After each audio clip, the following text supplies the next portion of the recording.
You don't know how sweet I am. You don't know how sweet I am. I am what I am, and I am sweet. You don't know how sweet I am. Yo, check this. I might not be what you want me to be, so you might not see what you want to see. But if you got a minute, listen to what I gotta say. Cause it's a brand new year, and it's a brand new day. See, there's a gap between my culture and the life that I lead. So some will call me an apple, and some a bad seed. They have no idea how my heart will bleed. Their words and attitudes are things I just don't need. You don't know how sweet I am. I am what I am, and I am sweet. You see, I'm proud of who I am, and I'm proud of where I'm from. Those ones spreading racism, they're just fucking dumb. Now if you're looking at my life, and you say I've assimilated, to simplify things, just a little more complicated. See, I'm a modern day native, with a modern day life. I have modern day problems, and modern day strife.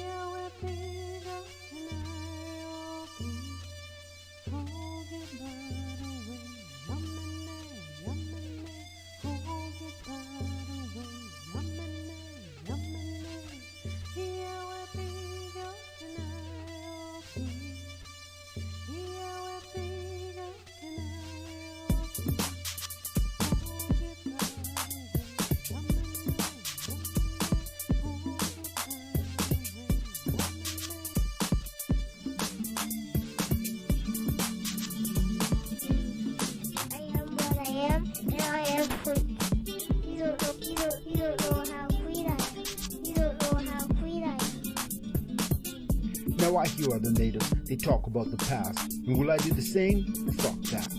See, I've got no time to dwell on what's already done. I've got too many things that I want to do. And they don't include knives, and they don't include guns. I'm talking about knowledge and sharing it too.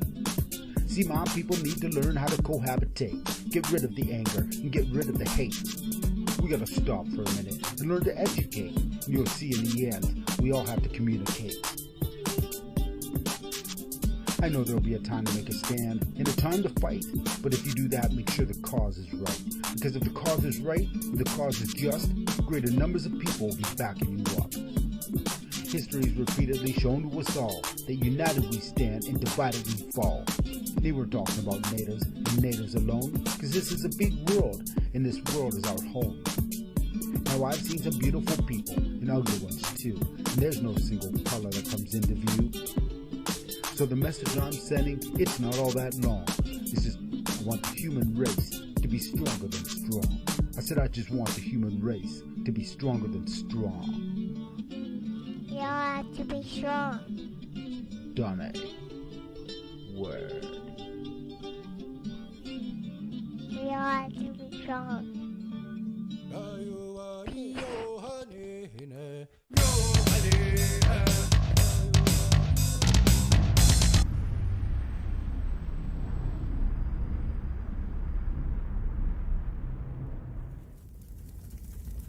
Gungilkwa zawadahan sios, ona angadaswa o handagali wadakwa. Ungwetsu a gwegwaska njedidawa wet nuni ni gwat nigula dana de tinu haladas na ungwetsu a tinidohak ni gwat nigula. A gwegwaska njedidawa wet nuni ni gwat nigula dana de tinu haladas ni yakini isna ohun jage tinidohak ni gwat nigula. A gwegwaska njedidawa wet nuni ni gwat nigula dana de tinu haladas na ohun de su a tinidohak ni gwat nigula. A gwegwaska njedidawa wet nuni ni gwat nigula dana de tinu haladas na onukwat su a tinidohak ni gwat nigula. Agwegwaska jiandidawa wet nuni ne gwat nigula dana de tinu halados ne onagat su'a. Tunidohak ni gwat nigula. Agwegwaska jiandidawa wet nuni ne gwat nigula dana de tinu halados ne gahi su'a. Tunidohak ni gwat nigula. Agwegwaska jiandidawa wet nuni ne gwat nigula dana de tinu halados ne gain tosalat. Tunidohak ni gwat nigula. Agwegwaska jiandidawa wet nuni ne gwat nigula dana de tinu halados ne gojo su'a. Tunidohak ni gwat nigula. Agwegwaska jiandidawa wet nuni ni gwat nigula dana de tinu halados ne gondilio. Tunidohak ni gwat nigula. Agwegwaska jiandidawa wet nuni ni gwat nigula dana de tinu halados ne ogwile su'a. Tunidohak ni gwat nigula. Agwegoska Jendido Hawaii Nuni Guat Nigula that Adetinu Haladas Ne Ojido Angoa, Tinedo Hak Niguat Nigula. Agwegoska Jendido Hawaii Nuni Guat Nigula that Adetinu Haladas Ne Itisatugo on La Diwalas, Tinedo Hak Niguat Nigula. Agwegoska Jendido Hawaii Nuni Guat Nigula that Adetinu Haladas Negeli Nigawalaga, Tinedo Hak Niguat Nigula. Agwegoska Jendido Hawaii Nuni Guat Nigula that Adetinu Haladas Ne Suguatia Gilkena Galaqua, Tinedo Hak Niguat Nigula. Agwegoska Jendido Hawaii Nuni Niguat Nigula that Adetinu Haladas Ne Itisata Santana Galaqua, Tinedo Hak Niguat Nigula.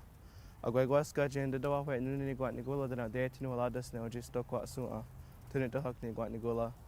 Agwegoska Jendido Hawaii Nuni Guat Nigula that Adetinu Haladas Ne Galeni Guedige, Tinedo Hak Niguat Nigula. Agwegoska Jendido Hawaii Nuni Guat Nigula that Dachidinu Haladas Ne Singwai Diza, Tinedo Hak Niguat Nigula. Ono wa gali waho dungo no wani dizlade dogat tena zike nigoha nizigi aizoda sundala aizawasa. Tini dohak ni guat nigula.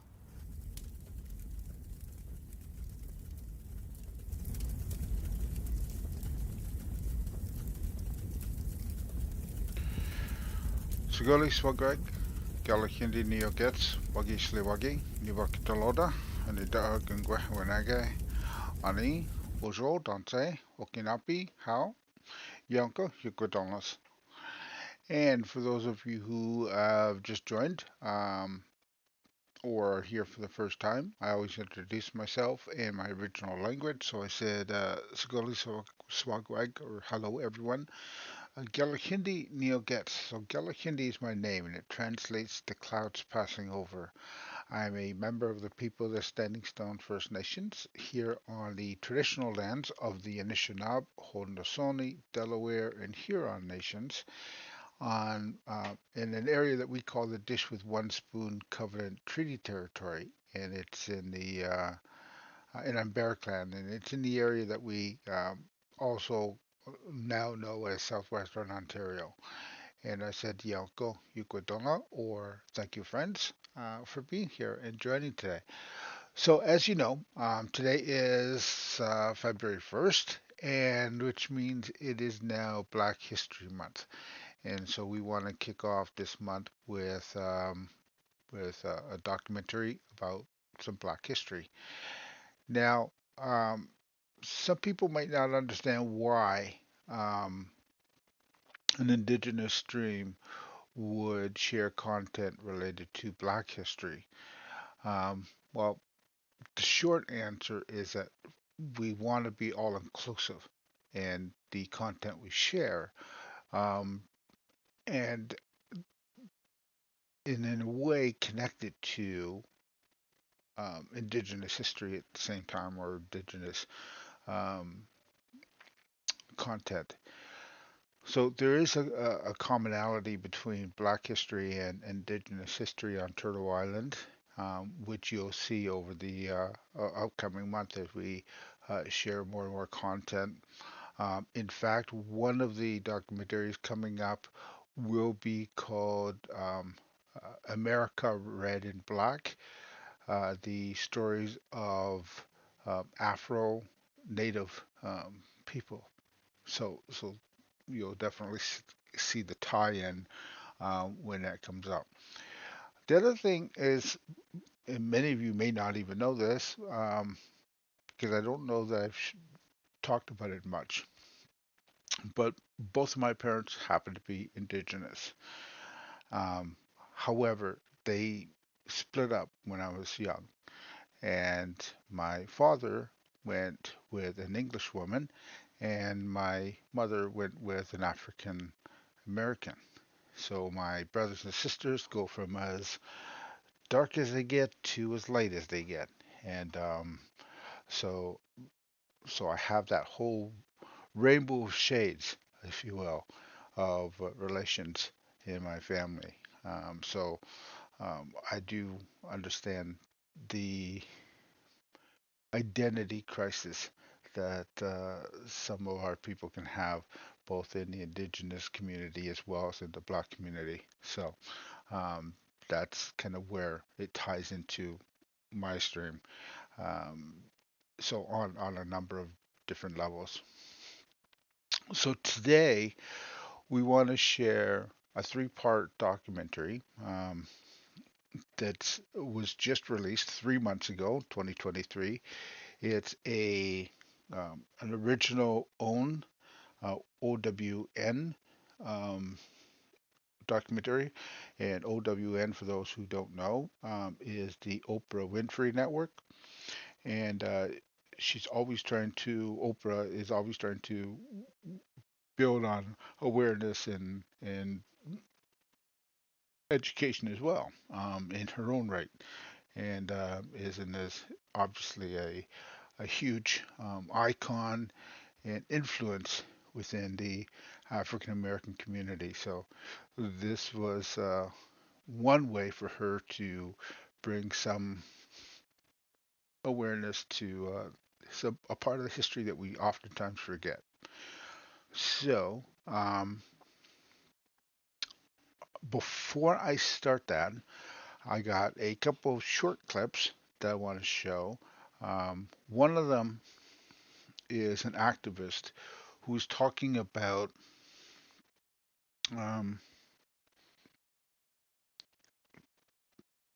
her beliefs in why, what we should be looking at when we're looking at the fact that oftentimes people will see Black Lives movements, rallies where there's a lot of rioting or there's looting and etc.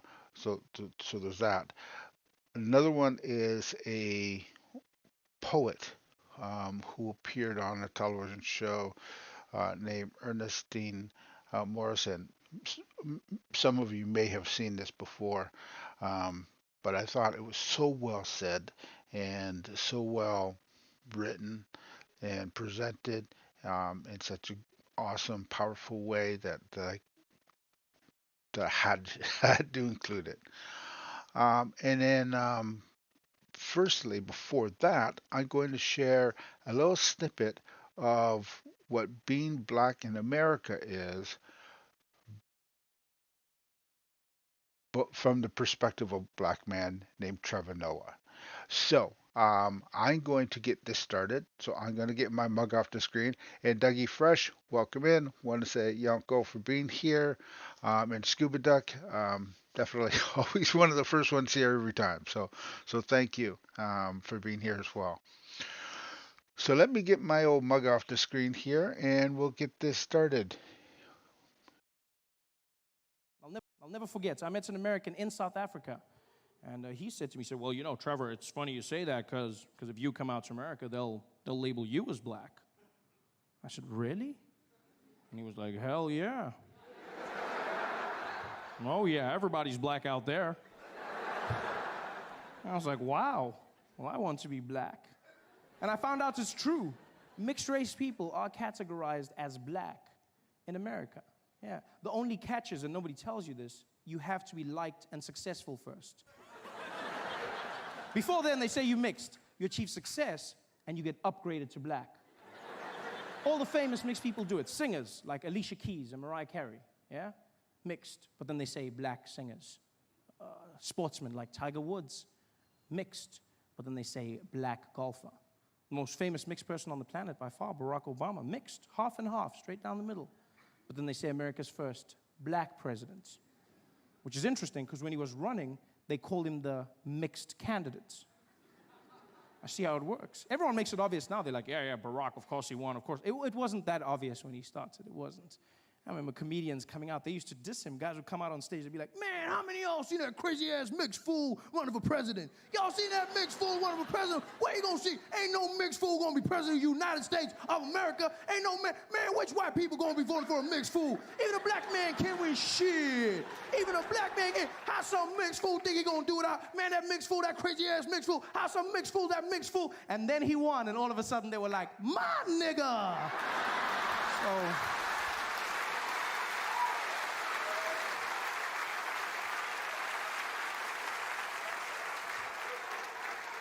So I see how it works, you know?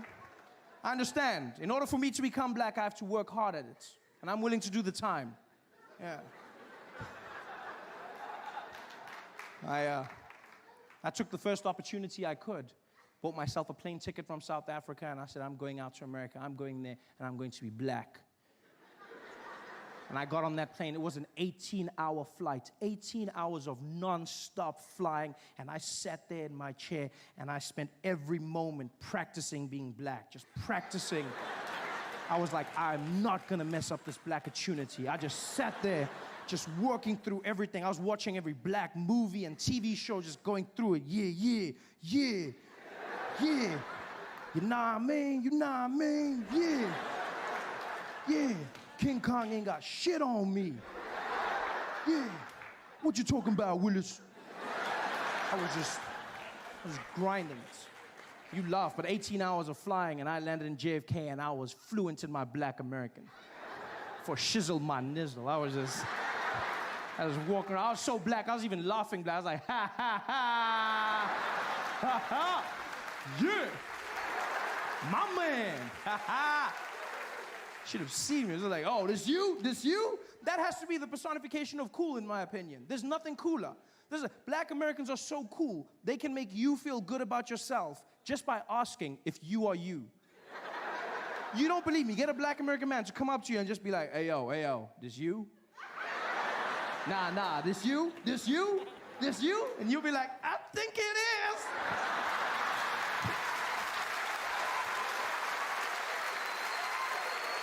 It's magic. I was that black. Not just any black, but the coolest black in the world, and that's American black.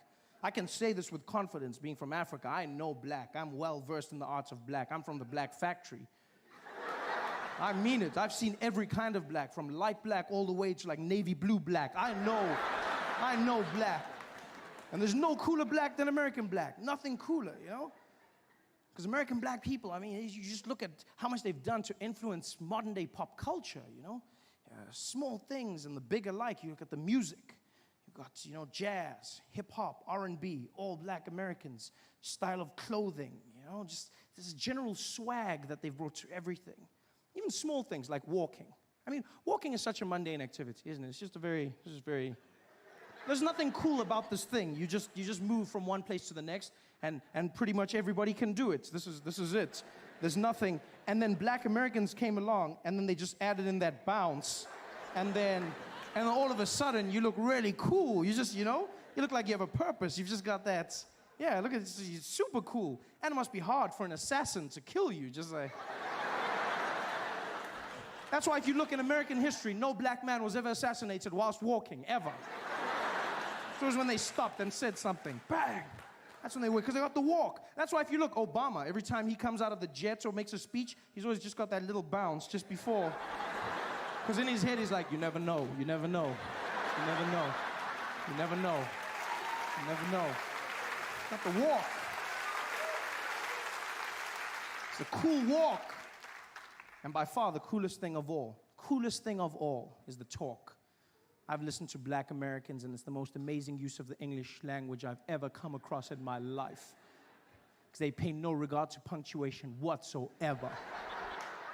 Just cruise through sentences. It's fantastic. First time I had a conversation with a black American man was in Baltimore, Maryland. This guy walked up to me after the show. He didn't even walk. He just floated in. Just came up to me and was like, hey, yo, B, hey, yo, let me holler at you for a minute, man. Let me holler at you. I said, okay.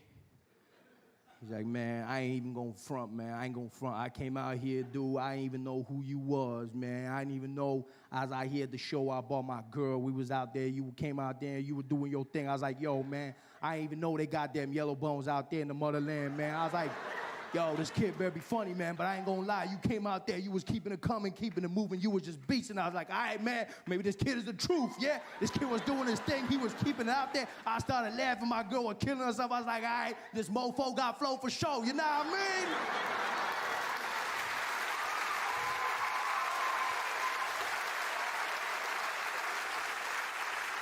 And I was like, no, I don't. But I love it.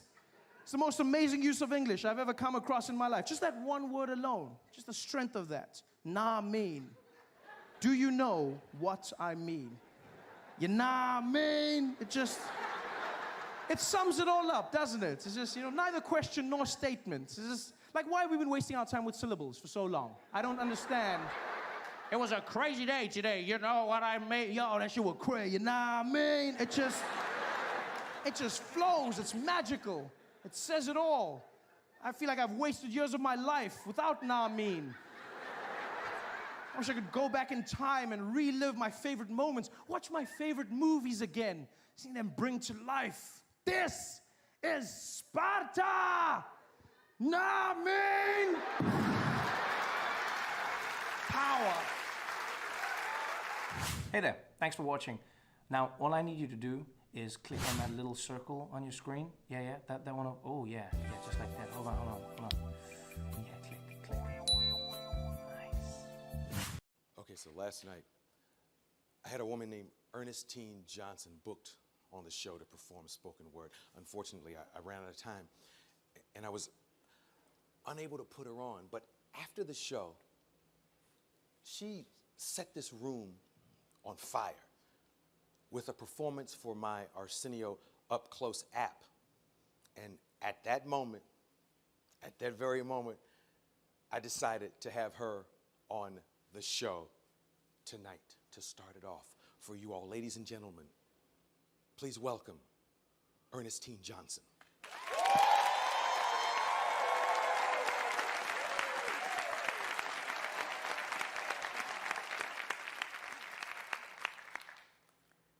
They say I'm not the average black girl because I'm so well-spoken, poised, full of etiquette, a white man's token. You know, I remember my ex's mother telling me I didn't know how I was going to react when he brought home a black girl, but I like you because you talk so white. Well, when did me talking right equate to me talking white? They say I'm not the average black girl. No, not the average black girl, because the pigment of my skin is just a shade lighter than that black girl over there. You know the black girl over there, the black girl with the nappy hair, the black girls whose elbows can't skip a day without lotion, whose hearts and heads are filled up with self-hate and bottled up emotion. The cocoa brown girls who have to face society every day and be tough, because no matter how good they straighten their hair, their good is still not good enough. Oh, see, luckily for me, I don't fall in that category. See, they say I'm not the average black girl because I speak with so much class, and I don't have too much, but just enough ass, and not too much, but just enough pizzazz. You know, just a little bit of attitude, because you don't want to come off as one of those average black girls and come off as rude. You know, popping their gum and shaking their neck. Yeah, because those black girls get, like, no respect. But see, luckily for me, I get a pass, because the melanin in my skin matches that brown paper bag, and my father, brother, and men that I date pants don't sag. And when I speak, my tongue pronounces every syllable. And the combed part down the middle of my hair is naturally visible. Oh, it must be a weave, but she must be mixed, because we all know the average black girl ain't got that good. Or when I walk into a room full of white men, they all stare. It must be the long lengths of my unaverage black girl hair. See, they say I'm not the average black girl because I corrected the professor when he used the word conversate. Converse. The word is converse. And in case you didn't get the memo, there are now 8, not 9 planets in the universe. And when you're watching the numbers on your stocks move up and down, remember Oklahoma, in a small town, where one of the first Wall Streets was a black Wall Street that got mysteriously burned down. Oh, they say I'm not the average black girl. Well, let's flip the script and rewind this, repaint the lines that had been blurred over time, because the average black girl that I know, the average black girl that I know made 19 trips through the Underground Railroad to free the slaves. Sat on segregated buses, refused to get up and pave new waves. See, the average black girl that I know, were Egyptian queens like Hatshepsut and Nitocris, who were ruling dynasties and whole armies of men. Excuse me while I set fire to this poem on my pen, because I am tired. Tired of the stereotypes black girls have fallen into because of American mentality. Oh, but not half as tired as Ella Baker, Diane Nash, Septima Poinsett Clark. I am sick and tired of being sick and tired. Miss Fannie Lou Hamer, Daisy Bates, Anna Arnold Hedgeman, and Dorothy Height are far more tired than I am. But do you think the ones who say I'm not the average black girl even give a damn? No. So pardon me if I can't openly accept your compliments. Pardon me if I can't openly accept your compliment. It's just the average black girl that I know. The average black girl that I know had courage that surpassed her every fear and fought for justice and equality year after year. So as I construct these words, pardon me as I shed a tear, because I'm not half the black girl she was. I am not half the black girl she was. See, there's a minor clause. See, she was out there fighting, breaking, and changing laws. So I bow down to my black queen standing in the merit of her work. And as America's society continuously throws these supercilious words unto me, I say no. I'm not the average black girl. I can only aspire to be. Thank you. That's Ernestine Johnson.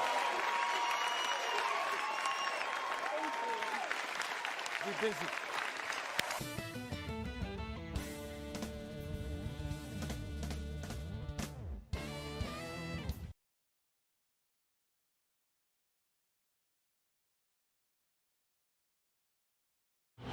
So I've been seeing a lot of things talking about people making commentary.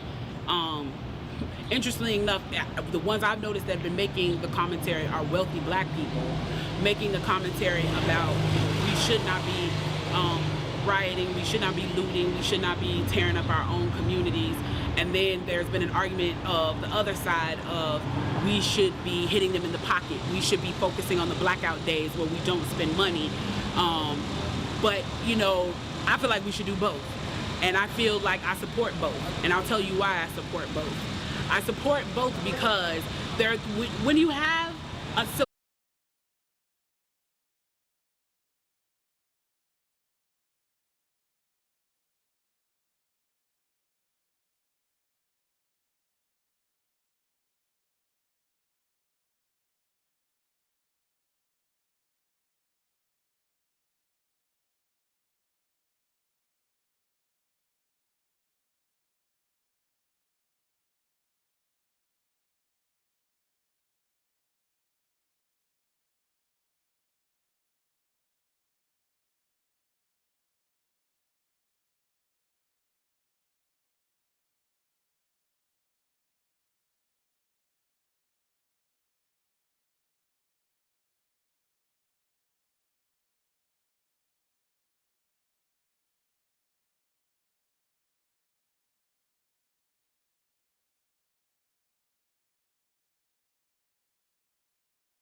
Galahindi is my name. It translates to clouds passing over.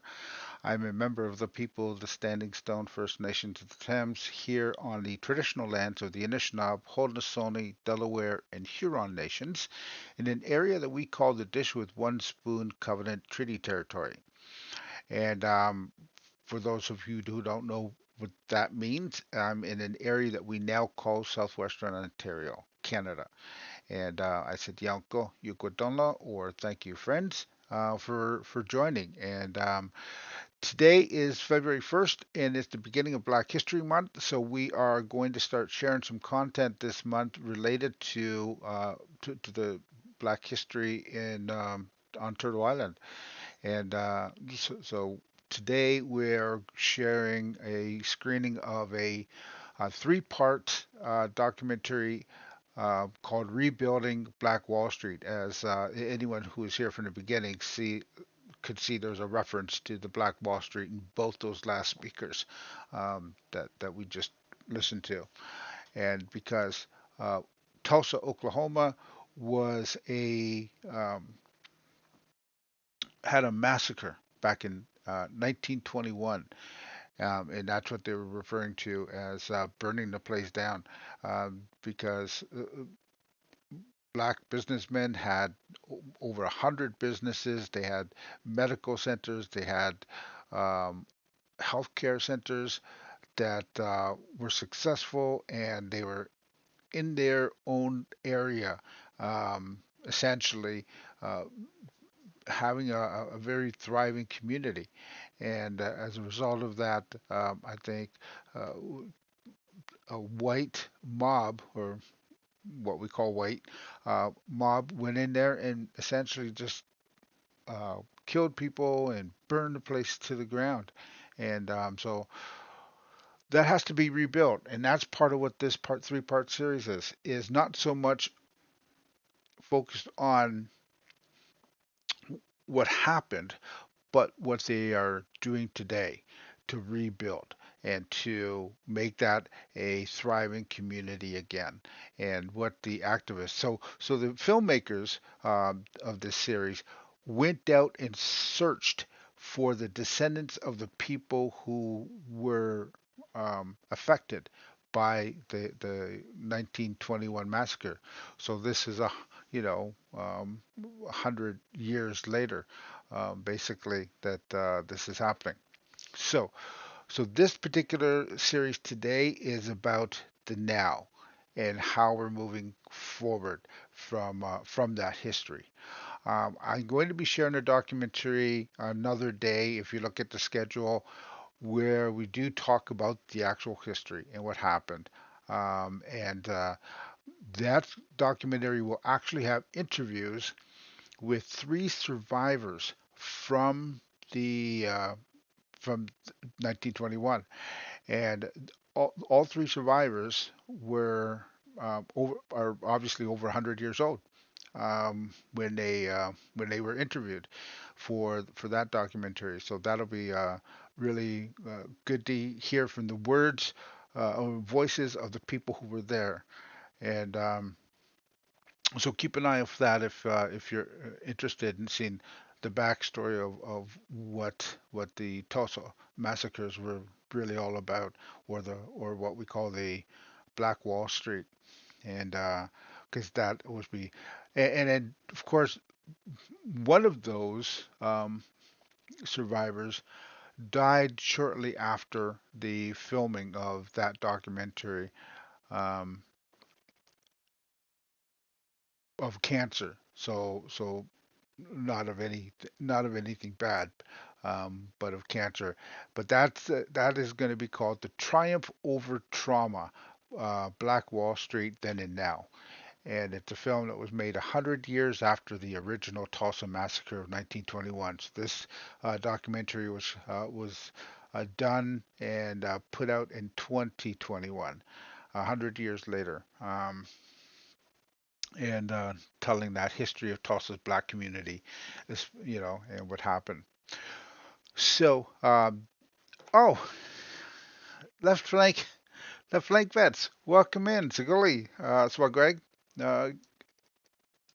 Thank you so much for bringing the community over.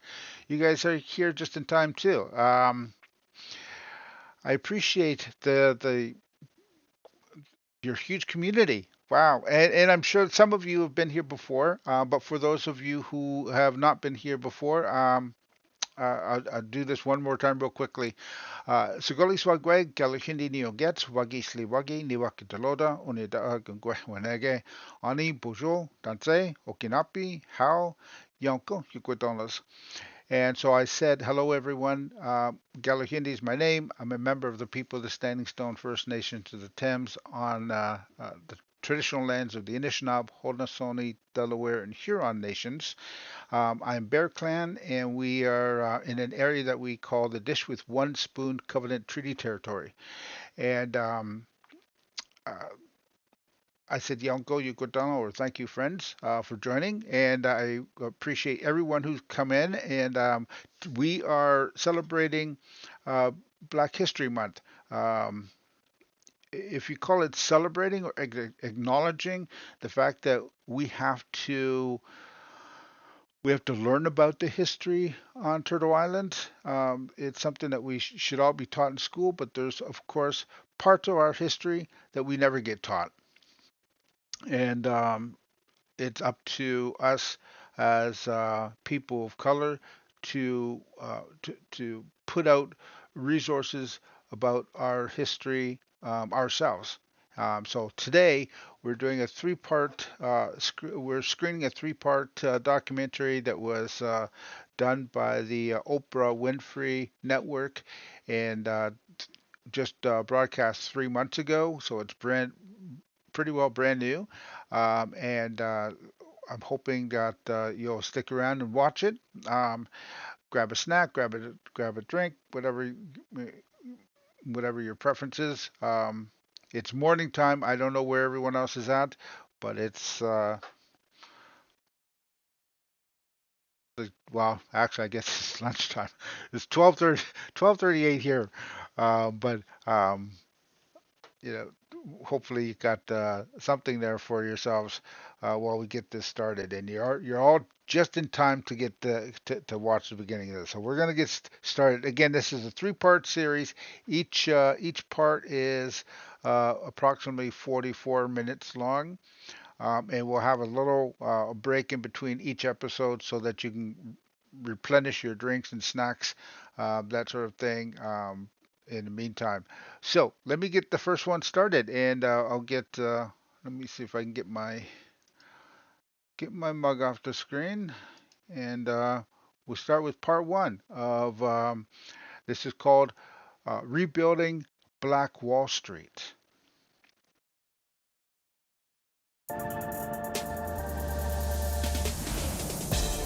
Welcome to Tulsa, Oklahoma. This is the historic Greenwood District, better known as Black Wall Street. I feel pain! A thriving African-American community once spanning 40 square blocks until the massacre of 1921. 1,256 homes burnt down. This history is recent enough that there are still 3 people who lived through it. That horrific act of racial violence, followed by decades of forced urban renewal and so-called revitalization, reduced Greenwood to just one city block and destroyed generations of Black wealth and prosperity. Now, 100 years later, descendants of that community are building a new legacy, and we're here to help. Our team of designers, builders, and experts are seeking out Black Wall Street descendants, entrepreneurs, and community leaders to learn about their goals for restoring their community and to help make a difference. We've enlisted husband and wife design team, Mary and John Pierre, to lead our experts. Come on, make some noise! I'm your host, Morris Chestnut, and together we are Rebuilding Black Wall Street.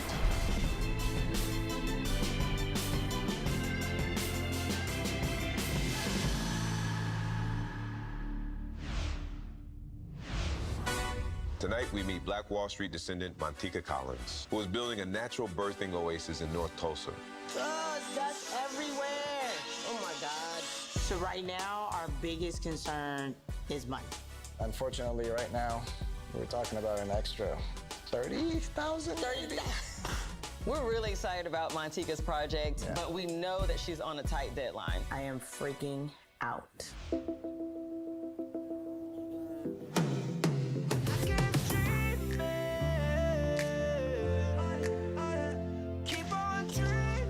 Hey, Fawn.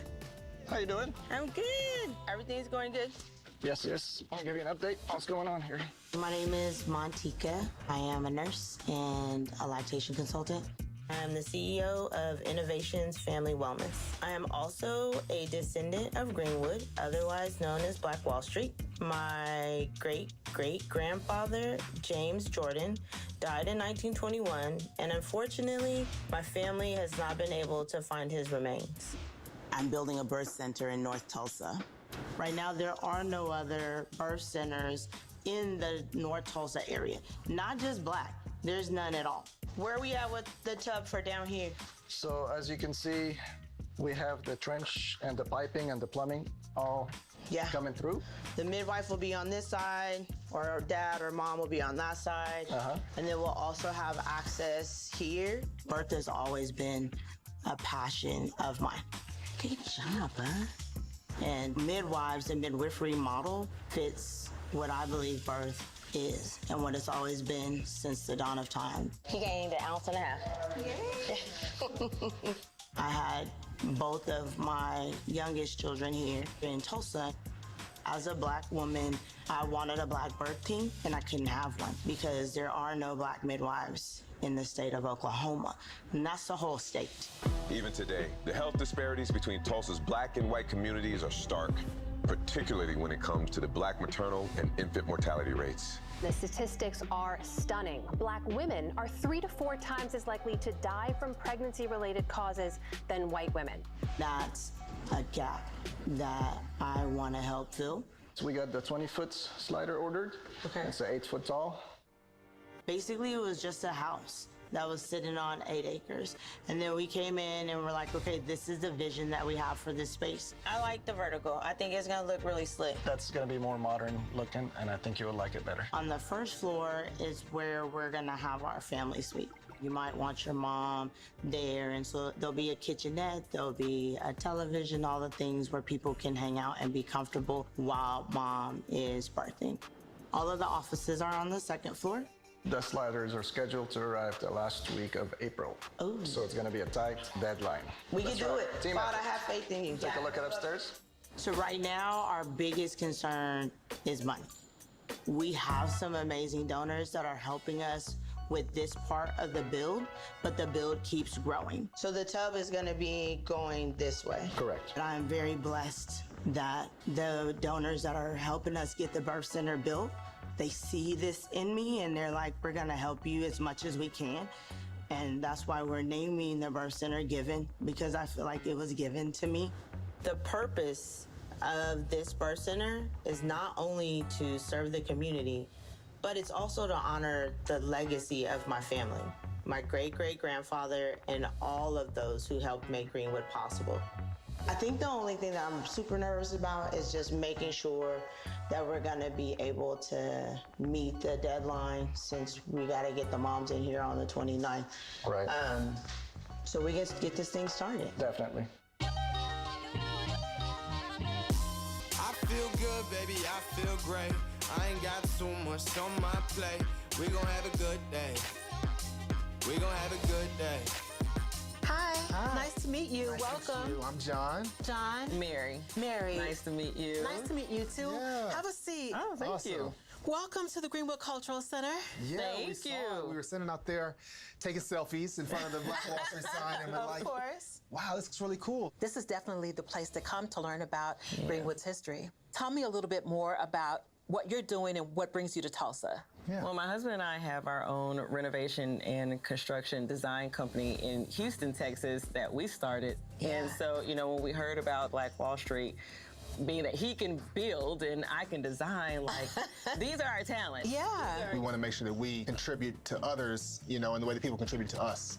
Right. And what better place than, like, Black Wall Street, right? Yeah, it's a important part of our history that everyone should know about. Right. Yeah. But what we want more than anything is for our children to know that there's more to Black history than slavery and the civil rights movement. Right. We want them to know that we were savvy business owners. We were proud business owners. We were a proud people who loved one another. It's not just surviving, it's thriving, right? Yes. Well, what can we do to help? How can I help you? Well, yeah. So if we can get some introductions, if there's some people maybe. Okay. We just want to be introduced to anybody who's anybody who's rebuilding, anybody who needs help. So that's what we're here to throw in and get dirty and get help, you know? Well, I think I have the perfect person for you. Her name is Montika. Okay. She's very active in the community, and she is looking to establish a center here in North Tulsa to serve African-American mothers. And I will make sure that she reaches out and connects with you guys while you're here. Awesome. Okay, well, thank you, Michelle, for your time. Hey, hello. Yeah, so happy that you made it here. Got a lot I wanna share with you. Come and get comfortable. Chill to the table. Montika. Hey. How you doing? I'm good. How are you? Xavier, how you doing, bud? Good. You ready to put in some elbow grease today? Yes, sir. All right.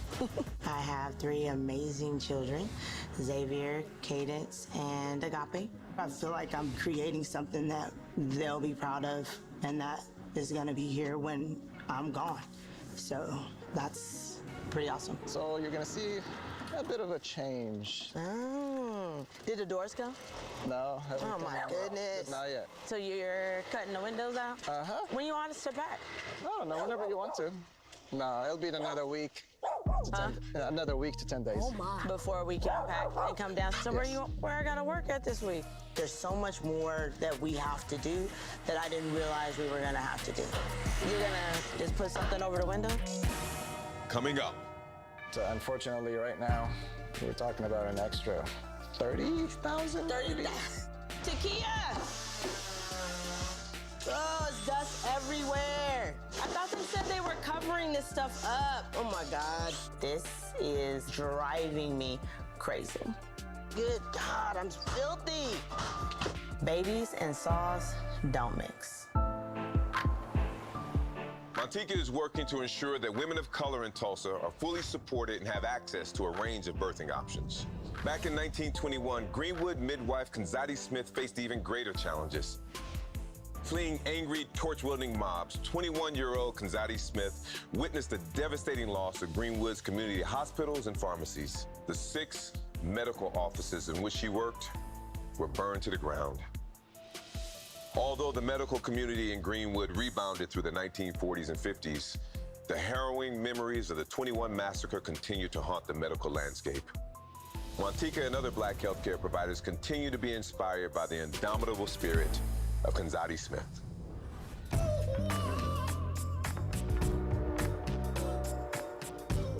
So nice meeting you guys. Yeah, nice meeting you too. Yeah. Are you enjoying your stay? It's been really amazing. We, coming from Houston, love this weather. Hey, I wanted to show you guys this. I know I'm cutting you off a little bit, but this lady was a midwife on Greenwood. Oh, really? And she birthed 209 babies and the mother of the first Black female mayor. And I just thought that was really neat. Dang, that's dope. I really appreciate Michelle introducing me to John and Mary. I'm just glad to be one of the folks that they are coming all the way to Tulsa to help. Since we're going to the birth center, I just thought that was like really cool that that she's from here. It's inspiring, and then it's kind of sad too, you know, that we had this amazing midwife here at one point, and now we have none. So I'm excited to bring that back. Right. Exactly. Speaking of your birth center, I'm excited to go see it.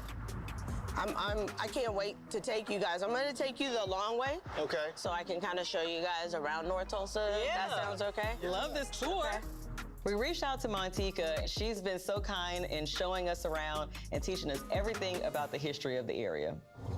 So this is North Tulsa. It's my goal to bring Black excellence, bring Black business back into this area. My mom always talks about when she was growing up, they weren't able to go past Greenwood, Archer, and Pine. You know, my grandma, only reason she went to South Tulsa is because she used to clean affluent white women's homes. And then she would come back north and live. And I specifically chose where we placed a birth center in North Tulsa so our people can thrive.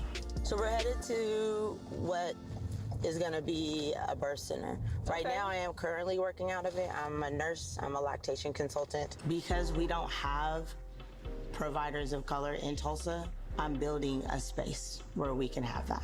Because our Black infants are dying. And I love all babies and all people, but I am a Black woman. And for me, I wanna be a positive influence in the community. You know, we don't talk about it a lot, but we were pregnant before our first child, and you know, it didn't work out. We had a twin molar pregnancy that I still don't even know how to talk about. But what you're doing as far as creating the birth center, it would be something that I could have been able to utilize in our situation. I really appreciate the fact that Mary was willing to open up and share with me. Having someone that has been through a similar situation with their own children, that is priceless. It's a sense of community that we really want to create at the birth center, where those types of conversations can happen. They turn in right here. I feel like we're going like it's something, it's like as I'm driving, it's like something is, we're about to come up on something big. Wow.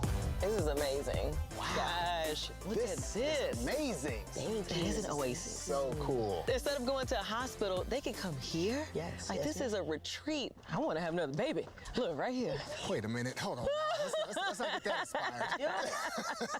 When we first got to Montika's, holy moly, it's like, it is so serene. It's an oasis. It is, it's like an oasis on the side of a hill. I mean, it looks really, really cool. It's a fantastic idea.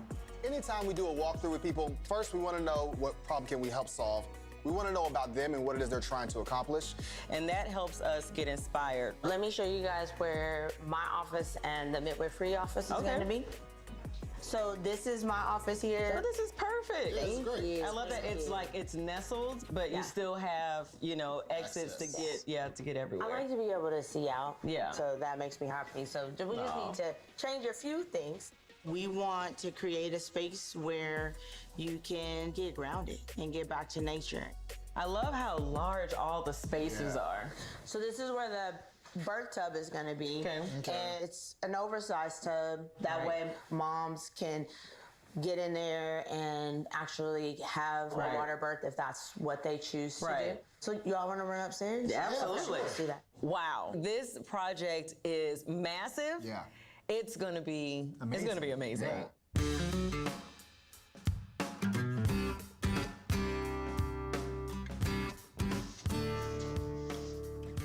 What's up, y'all? Hi. Hey. We're really excited about Montika's project, but we know that she's on a tight deadline. So we're diving right in to see how we can bring her vision to life. What do you see for this space? My biggest thing is being able to bring all of the beauty that we have outside inside. We want this to be like a reception area, right? I love that this is the natural welcome. Yeah. So it feels to me like this is a reception. This is the natural flow of the room. Right. So I would put your reception desk here, and then we can have a living wall. Okay. On this wall here. Oh, that'll look really it's good. It's multi-purpose. Yeah, that'll look good. You know, this is the hub. I'm sure you got things to do. Yes. We'll go step outside and see if we can come up with some ideas. Cool? All right. I'm gonna grab my book. Yes, let's get I'm gonna grab my water. Thank you, guys. First of all, I'm taking all of this in. Yeah. Like you want to be out here. Yeah, it's amazing. If I was here, you know what I want? I want swings.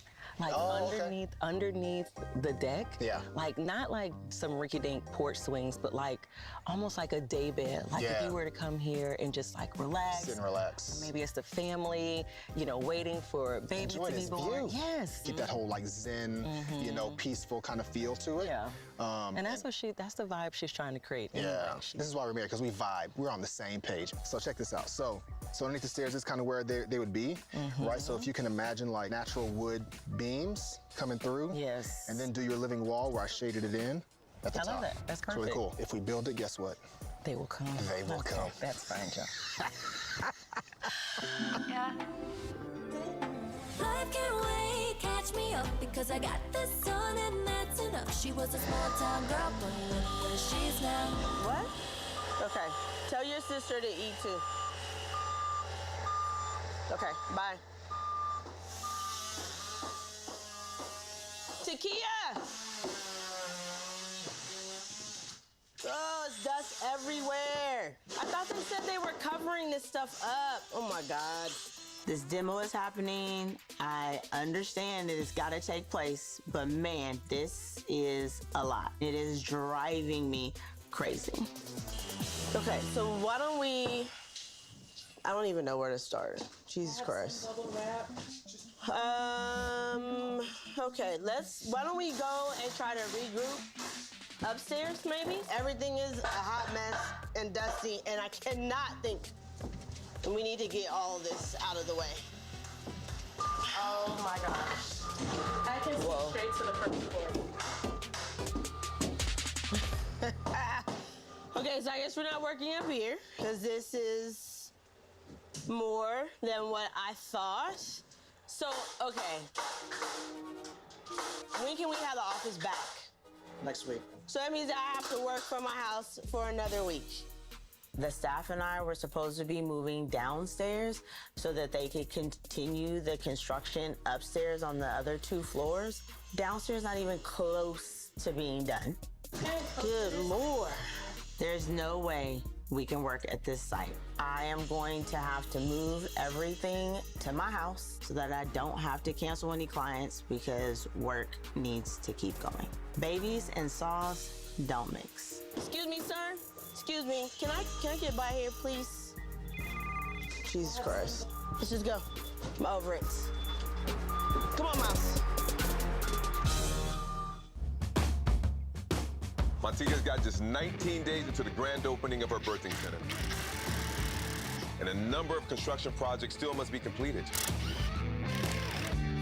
John and Mary are doing everything they can to help out. Almost got you. Ma'am, I have. Hear very well. I have eyes and ears everywhere. In the back of your head? Everywhere. I was trying to check in on you. I appreciate that. It looks really good. It looks good, right? It's super sturdy. So it's not gonna be, there is no chance that anyone would not be able to sit on this thing. So I asked John to build Montika 2 swings that are gonna be housed underneath this large deck. I envision people sitting there and just taking in the environment. What I like about it is that there's someone that can sit here and there's someone that can sit here and they both have a back.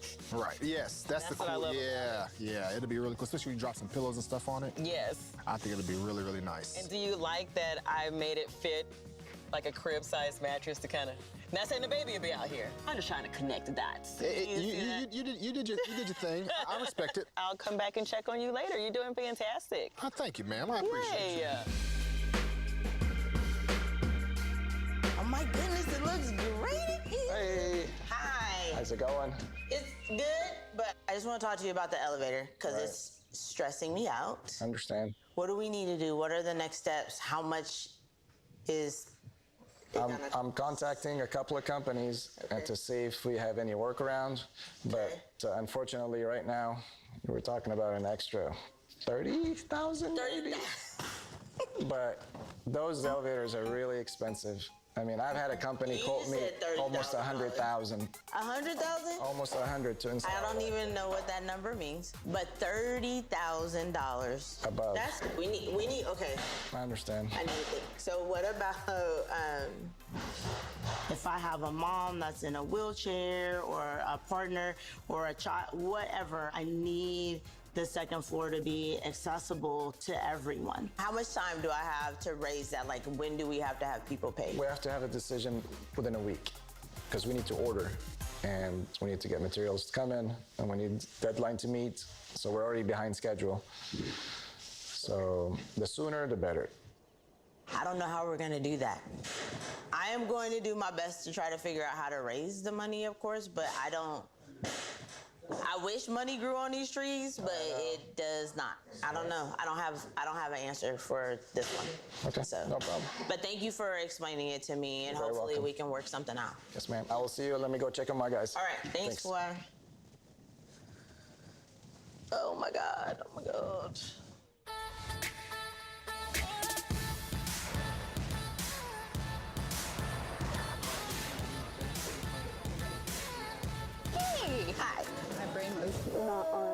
so excited. I haven't seen Kelsey since she had the baby. She's been gone for the past few months.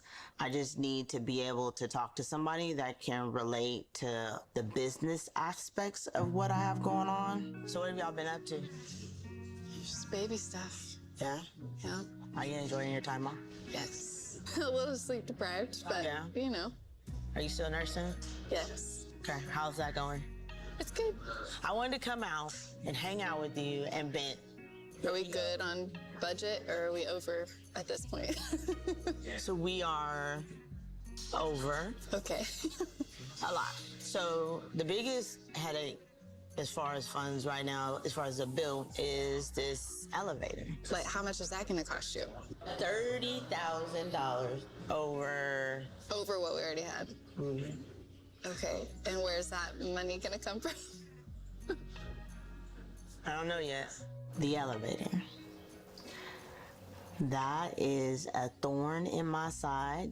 I don't know. I have no words for this elevator. I'm still not sure what we're gonna do, so we'll see what happens. I don't know. Did we get anywhere with the grant stuff? No, because we got the teaching. So they gave us the teaching part, right? But they didn't give us the birth center Or the part. birth center. Okay. No. I don't know, Kelsey. That's why I miss you. Do you need me to do a grant? No. Yes. You know, you know that I will. I know you will. I mean, So I'm I super can't grateful sacrifice. for the time off, but I know you're carrying everything, permitting, build out, working, seeing all the moms Monday through Friday, just busting it out. And you got your own kids to take care of too. I don't need you worrying about me because I got it. We're constantly looking and applying for more grants, trying to get more donors so that we can get this thing going. So glad she's getting a bond with her baby, but I cannot wait until she comes back. Coming up. So tonight is the She Is Tulsa event, which I'm super excited for. You are the new Black Wall Street. Like, this is what it is. I'm very excited. I'm very humbled. I'm very honored to be a part of this group of women. I want to do a living plant wall. Living wall. The living wall has appeared. That's not where that goes. No, it does. Okay, Yep. like a puzzle. Uh-huh.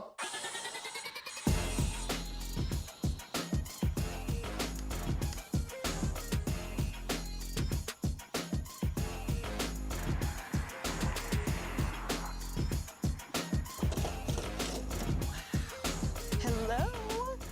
Hi. Hi, how are you? Good. I'm Mary. I'm Mrs. Grumpy. It's named after my husband. I love it. Well, I am here and I need your assistance. Okay. I want to do a living plant wall. I love those. I'm working with an amazing woman. She's doing a birthing center, and she likes to grow herbs for, you know, pregnancy, whether it's nausea, magnesium, vitamin E, all the things that. That's what I'm always been into. You're already with me. Well, show me what you got. All right, let's look back here. This is our Indian herb garden. Love and it. this is years in the making. We have some wild ginger, we have mints, we have all kinds of stuff coming in here. Mugwort. Yeah, and peppermint. Peppermint. Love that for nausea. We have all different kinds of peppermint. What If you about don't want aloe? it, That's another one on tons my of list. aloe vera. Ah, You have Yeah. everything that I need. I just need to get a cart and start shopping.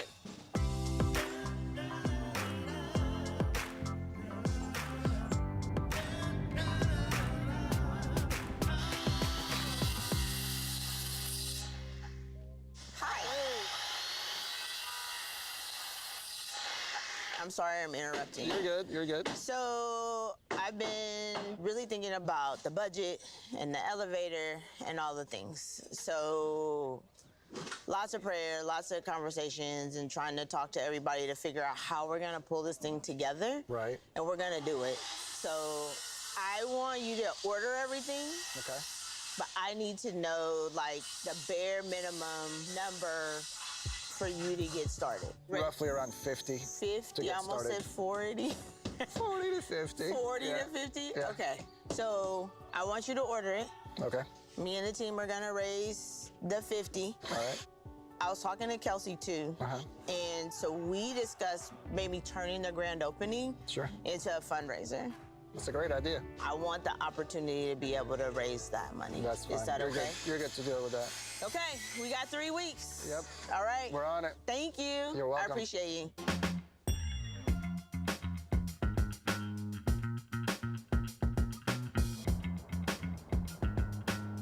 Remind me again, like, what made you pick this area?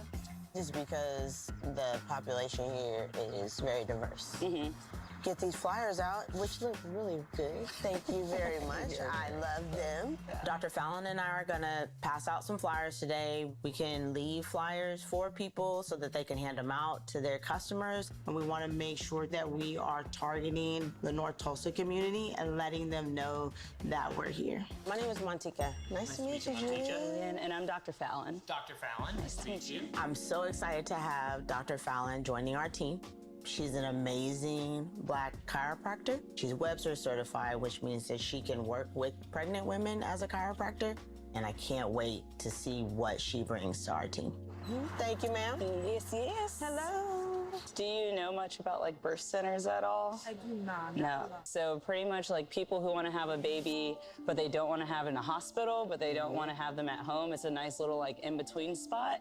I love being able to educate the community. So many people don't know that there are options. You can choose wherever you want what's gonna make you comfortable. There's been a lot of research in that whole field, and they're learning that like it's literally safer for us to have our babies in environments like this. It's out north. It's on like 8 acres of land, and it's like a little like wilderness resort almost. So it's really cool. It was so great to see her face light up when we told her that there were options surrounding birth. So where should I put them? Right here. On this board right here? Yep. Okay, awesome. Thank you so much. Thank you guys. And then I guess we're gonna get a couple churros. As a young woman, now she has that information and she can take that back to her community and her family. Man, we are out here changing lives. Thank you. Thank you guys so much. Very good. That's very good. I got a one-way ticket going up. Walking on this runway with a strut. I'm about to take off in the clouds so high. 'Cause I got the spotlight. Lights, camera, action. Don't get a picture waiting. So tonight is the She Is Tulsa event, which I'm super excited for.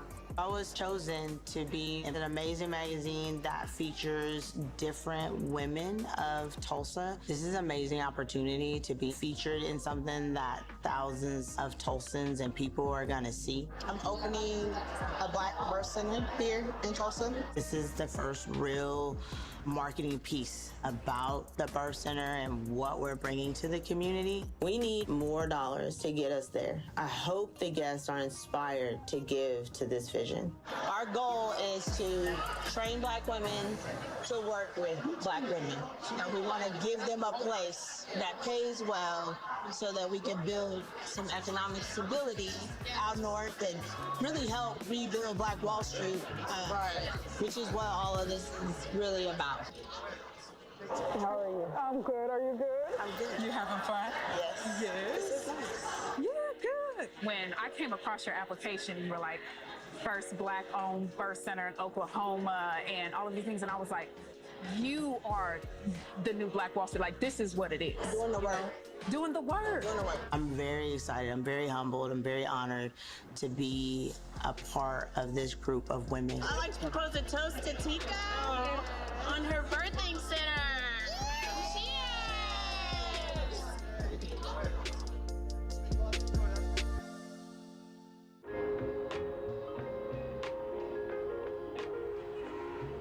In the early 1900s, midwives delivered approximately half of the babies in the United States. But by the 1940s, private midwifery was sometimes stigmatized as being less safe than hospital births, which had a negative impact on the practice. Today, doctors who advocate for and support natural childbirth are an important ally for practitioners like Montika. Hey, Montika. Hey. How are you doing? I'm good. Thanks for making some time to come speak with me. I'm excited. Today, Tulsa's own Dr. Jabran Pasha has invited her to visit him at his new medical facility in the heart of Greenwood. Thank you for having me. You know, I saw you in the She Is Tulsa magazine. I saw that article, and I just love the work that you're doing. Okay. And I just wanted to meet you. You know, I'm an internal medicine physician, and my passion is health equity. You know, we're all aware of the disparities that Black mothers face, right? We know they're 2 and 3 times more likely to die from childbirth-related complications. The statistics show that the hospital really isn't a safe place for us, unfortunately. And then having all those interventions that take place in the hospital kind of puts us on this snowball effect. Not everyone wants to deliver in a hospital. Not everyone needs to deliver in a hospital. But we also need Black people and people of color that are Black nurses, midwives, doulas. We need to see us doing birth work. It's empowering. It puts you in a place of knowing that, man, I can do this. That's what we want to bring to healthcare. We know that the lack of diversity in healthcare is literally costing lives. You know, I could see ways where we could team up and maybe sponsor some events to just get people in the community to ask questions. I would love and that. learn some things, right? Yeah. And I love that you're close and that you guys are in Greenwood, because all I got to do is drop down a hill and your office is right there. That's huge, you know, for us and for our community. We need people to get behind this project because the women of North Tulsa deserve this service. We want to be that beacon. We want to be that safe space.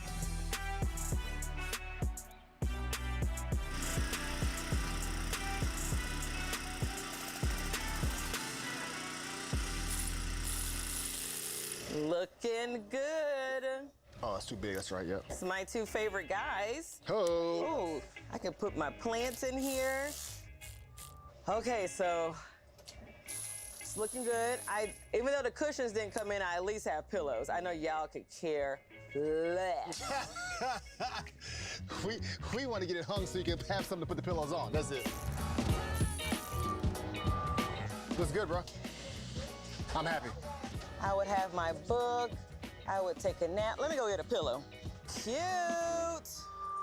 Okay, the living wall. The living wall has appeared. It has appeared. It was custom made. All right. Okay. Oh, wow. Look at that.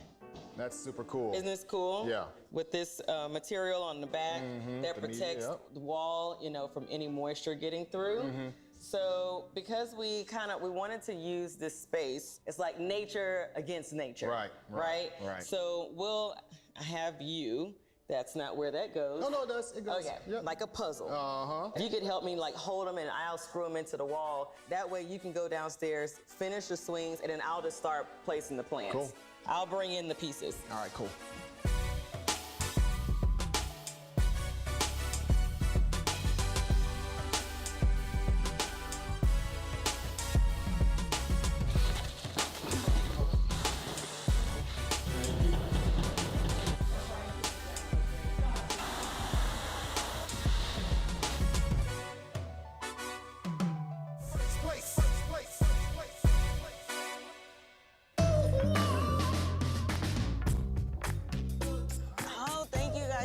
For coming.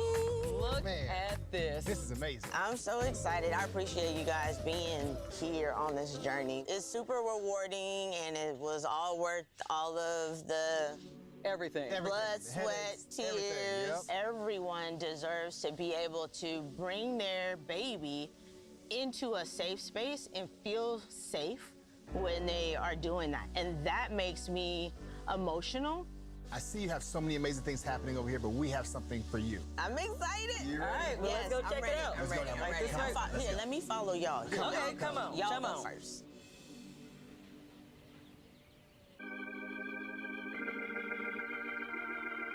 We want to show you something really cool. I'm excited. One of the things we've been working on and taking advantage of is this unbelievable scenery that you have, right? What's cool is this is a crib-sized mattress. Just sit, hang out. It's beautiful. Yes. And I like the fact that I can sit either way. Either way. Now we have one more surprise for you. All right. Oh, it's lovely. It's your living wall. I love it. You were all about bringing nature outside in. Yes. And that's what we did here. We had this custom made for this wall. It is as gorgeous. soon as they walk in, it's like this wow moment right behind your reception desk area. And all you have to do, you can get a spray bottle. Okay. You can just go inside of the individual pockets with watering. It actually absorbs it and keeps the plants alive longer so that you don't have to water it so much. Okay. We talk so much just about the vision of the space, and I'm so glad that she heard me in that way. I love it. And we have one more thing that I think would make it even better. Yeah. Really? You ready? Yep. I'm not ready. She's not ready. What is it? It's official. You've done it. You did it. I don't even know where to put it. Oh, So we were thinking it'd go right there in the. I'm tall, so let me see if I can get up Let's there see. for you. John will model it for us. We can drop it somewhere just like that, I love that. right? It looks really, really good. The living wall is kind of like that icing on the cake, and I feel like the sign that they made was like that topper, that last little piece of decoration. It was a wonderful, wonderful gift. We're gonna keep walking around. We want to see the rest of this place. Okay. Yes.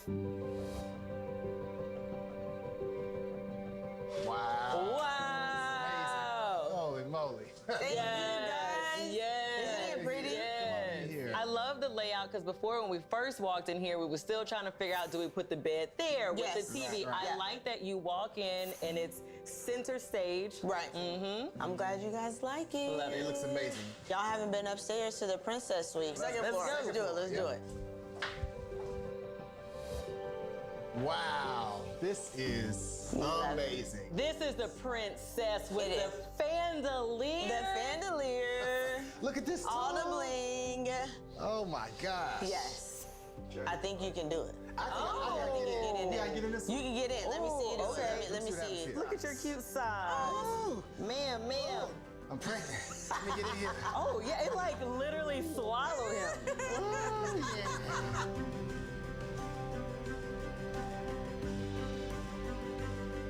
It's worth the wait. Beautiful. Very, very much. I can't complain. It's beautiful. My gosh. And I love the view. Just beautiful. looking out is gorgeous. It's almost like you're literally outside. Yes, you're outside. Y'all should check Let's that check it out. Check it out. Slide it open. Beautiful. Isn't it pretty? Wow. It's just beautiful. It's so gorgeous. It's just so beautiful. This is the ultimate birthing experience. Oh, thank you guys. Y'all should have another baby and just come on. It's burned. They're burned, sewed up. It's done. Let's not get out of control. I love that I was able to spend that time with them, that we had our own moment to be able to celebrate the fact that this awesome project is complete. Thank Absolutely. you. Y'all have been so amazing. No, you're amazing. You're amazing. Y'all are We just so trying to great. a little Y'all are so great. So great. So great.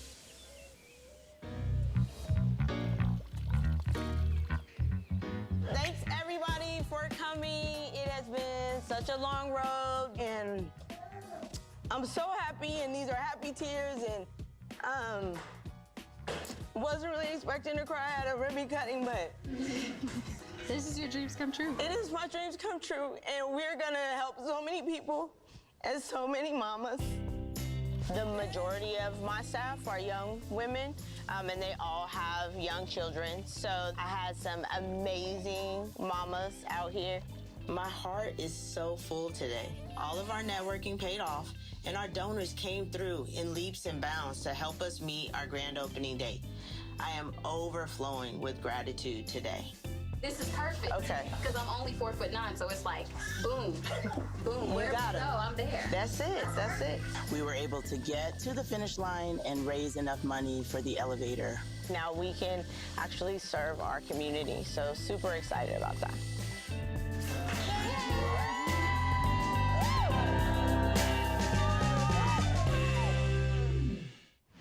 Next time on Rebuilding Black Wall Street. People were trying to get her home condemned and then put on auction. If they take my house, where am I gonna go? That's why we're here. We're here to help. So hopefully there's some stuff we can pitch in and make some things happen for you. Now, hold on, man. This is not the right fridge. This ain't the right fridge. We just don't have any time for any mess up. We need to get it done immediately. Man, this is crazy. So, Sigoli Swagwag, that is episode 1 of our 3-part series today. And of course, again, this was an original from the Oprah Winfrey Network. It's a three-part series called Rebuilding Black Wall Street. And the filmmakers specifically went out to look for descendants of the people who were affected by the Tulsa Massacre of 1921. And so I hope you're enjoying this. We wanted to start this month out with something positive, and just being able to see the success stories come back and the community start to rebuild itself and be prosperous again and um, self-sufficient. So that's a really great story to start out with. We're going to continue shortly. What I wanted to do though is give everyone a moment to grab a drink or grab a snack. If you got a couple minutes, you want to do that, now's the time to do that. I'll just go over again right as of today. I've posted the schedule kind of in the chat as to what's coming up, but for anyone who is not watching the chat, who's just have us on and listening or lurking, who may not be able to see it, I will let you know. Tomorrow, Friday, 12 noon, we're going to be screening a documentary called The Skin We're In. It's pulling back the curtain on racism in Canada based on an award-winning book by the same name. We'll also have a short documentary on racism in the fashion industry, uh, and it'll from a perspective of a black model.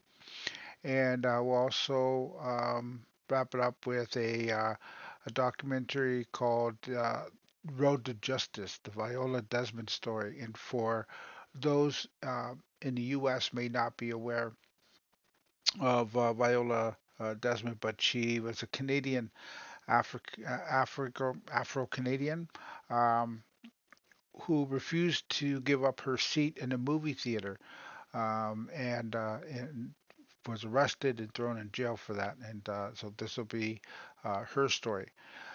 Saturday, 12 noon, we will watch the Triumph Over Trauma, Black Wall Street, Then and Now. So this is going to be more about the history now as to what led us up to here.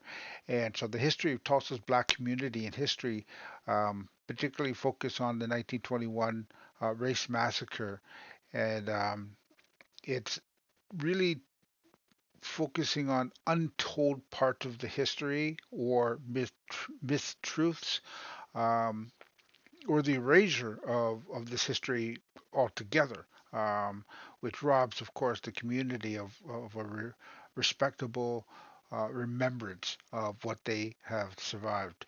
And in that documentary, there's going to be interviews with three survivors from 1921 race massacre, obviously all in their hundreds.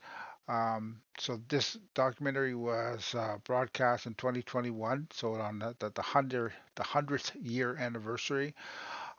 And shortly after this documentary was shot, one of those survivors passed away due to cancer. So there's now, as of today, only two living survivors from the 1921 Tulsa massacre that are still alive. And they're, I believe, 109 or maybe, yeah, 107, 109, something like that, or 108 and 109. So they're old. And so for them to even still be alive after 100 plus years and surviving this huge race massacre that happened in our community is amazing. So that they got interviews with those, so that'll be part of that documentary. Also next week, Thursday, the 8th, I believe it is, there's going to be a live conversation with Afro American or Afro Indigenous, I should say, singer and songwriter Julian Taylor, who's going to be hosted by the Downey Winjack Foundation. If you join us for that, we'll be able to ask questions about his career as he talks about that sort of thing. So, welcome in, Jay Bear. Good to see you. Yonko for being here. And Coyote Crazy, welcome in. Yonko for popping and joining us. We're just in between two episodes right now. We just finished the first of 3 episodes of a series that was an original from the Oprah Winfrey Network called Rebuilding Black Wall Street. Because it is Black History Month, and so we're trying to kick this off with some powerful and positive documentaries about some of what we're doing now to rebuild some of the community that was affected by the 1921 race massacre that happened in Tulsa, Oklahoma. So the organizers and filmmakers went out and sought after the descendants of people who were affected by that massacre and helping them rebuild their communities and get things back on the right path, so to speak, and see their dreams come true, as many of them have these aspirations of really helping their community. And welcome in, Faustian. Good to see you too. And anyone who doesn't already know Faustian, Faustian plays organ and piano. Well, I did that wrong, didn't I? Like that. And so give Faustian a follow if you're not already following.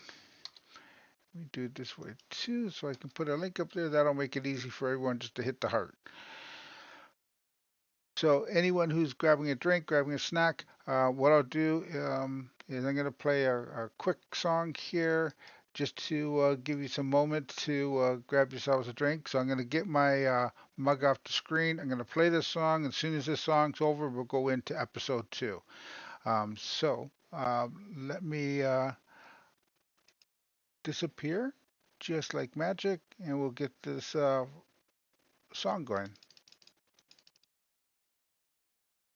My name is Gallo Hyundai. My name is Gallo Hyundai. My name is Gallo Hyundai, and I'm a war for peace.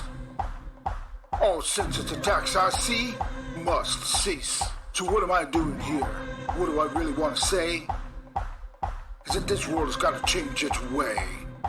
See, I'm going to fight for the red, white, yellow, and black.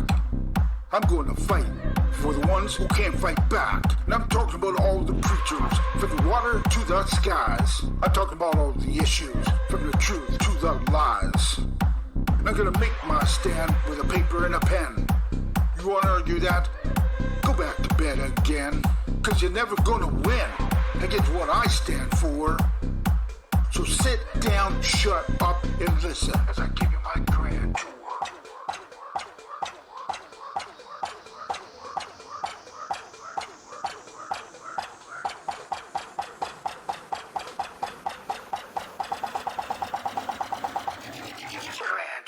See, I'm going to target the corruption in the government. I'm going to target the poison in our environment. I'm going to target the injustices to the people. And I'm going to hit every target, or I won't keep still. See, I'm going to battle the battle of the battles.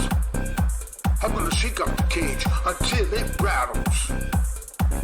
You're never going to get rid of me. Not until the problems of the world are cut at the knee. You know what I'm saying? Let me get this out one more time. So crystal clear is the message in my rhyme. I said my name is Gallo Hyundai, and I'm a war for peace. All senseless attacks I see must cease. I'm going to fight for the red, white, yellow, and black. I'm going to fight for the ones who can't fight back. So let's keep passing around our information so we can improve this planet through education. Somebody's got to make the people aware. Someone's got to make everybody care. So pass that message on, if you dare. And whether it's mine or yours, we all got to share. Because there's more power in one man's voice than all the weapons of military choice. Now you put your voice with my voice, we can shout out loud that we belong to the human race, and that we are proud. You don't have to be a master of science to see that we need to create a worldwide alliance in order to approach the corporations that's axing people for their insubordinations. When they bring up what's happening to our waters and the diseases spread to our slaughters. And what about the government officials who stand behind them? Their backdoor handshakes and verbal deals that bind them. We have seen how the world can be devastated through the actions of men with minds of hatred. Look at Hitler, Charlie Manson, and even Osama. These are the men who've caused us trauma. I said these are the men who've caused us trauma. Then we have cops with hookers in the backseats. We have punk-ass teens knifing each other in the streets. We have drug dealers hooking up kids with crack. Why, there's a lot of shit in this world that's just whack. We have people who stand up for the rights and get shot down. Well, you better batten down the hatches.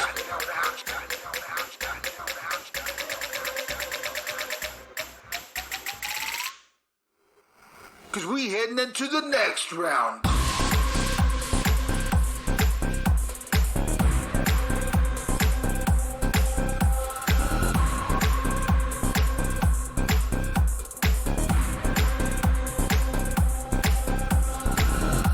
Because there's no getting to a war without losses. Lenin, King, Gandhi, they're all on symbolic crosses. Now the speakers of the past are going to inspire the speakers of the future. We're gonna try to heal this world with a metaphorical suture. I said my name's Galajiggy, and I'm a war for peace. All senseless attacks I see must cease. But I won't be able to move this world all alone. So just remember that this is also your home. So if I put my voice with your voice and we shout out together, people are gonna hear us. And things are gonna get better. Done it. All my relations. Peace. All my relations. Done it. Peace. All of my relations.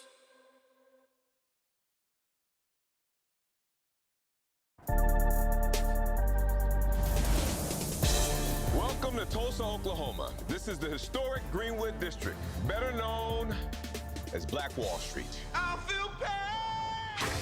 A thriving African-American community once spanning 40 square blocks until the massacre of 1921. 1,256 homes burnt down. This history is recent enough that there are still 3 people who lived through it. That horrific act of racial violence, followed by decades of forced urban renewal and so-called revitalization, reduced Greenwood to just one city block and destroyed generations of Black wealth and prosperity. Now, 100 years later, descendants of that community are building a new legacy, and we're here to help.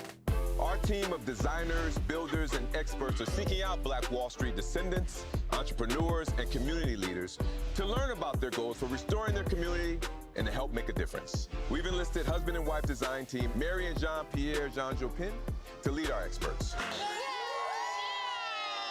Come on, make some noise!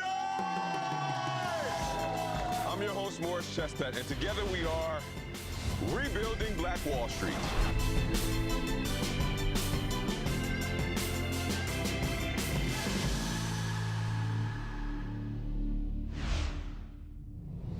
Tonight we meet Black Wall Street descendant Rachel Walker, who was on a mission to restore her family's home. We just met with Rachel, and man, what a surprise. Like, that house was totally different on the inside than what we thought. It's a lot of work. It's a lot of moving pieces. But we'll see if we can help her out. Some of these pipes might need PEX. My pipes burst, so that flooded my crawl space. Somebody complained to the city about homes that were substandard If they take my house, where am I gonna go?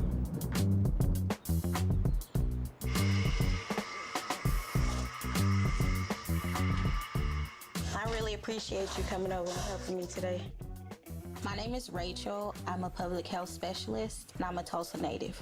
Tulsa is special to me because of my family history. I feel like we have deep roots here in Tulsa.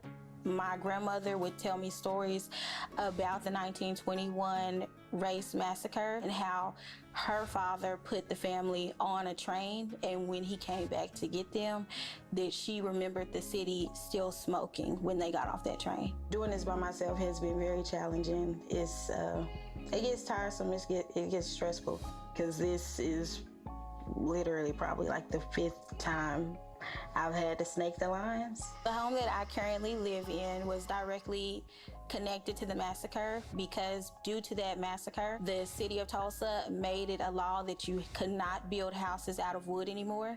So when my house was built in 1937, it was specifically built in brick because it could not be built in wood.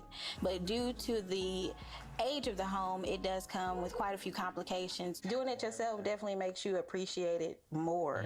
You take care of it once you achieve it. There is a really long list of things that I need or have been working on.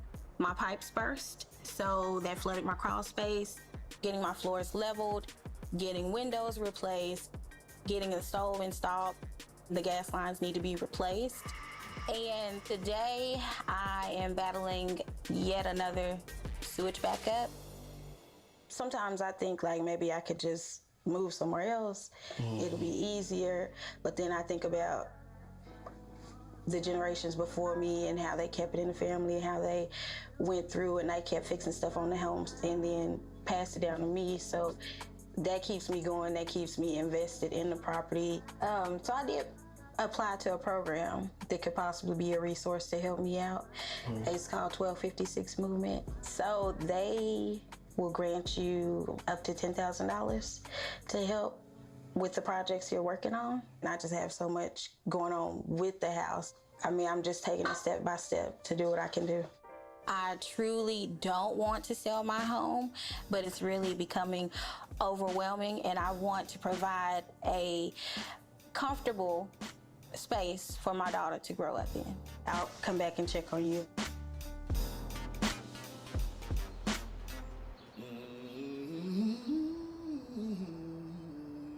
It has been estimated that the Tulsa Race Massacre decimated more than $200 million worth of black property. And while white business owners received insurance proceeds following the destruction, the claims of most black residents were denied. In 1997, a Tulsa Race Riot Commission suggested that the state of Oklahoma pay $33 million in restitution to the 121 surviving victims who could be located. No legislative action has ever been taken. To date, all restitution efforts have fallen on the shoulders of concerned individuals and philanthropic organizations such as the 1256 Movement, who have taken up the cause to help as many descendants as they can, one family at a time.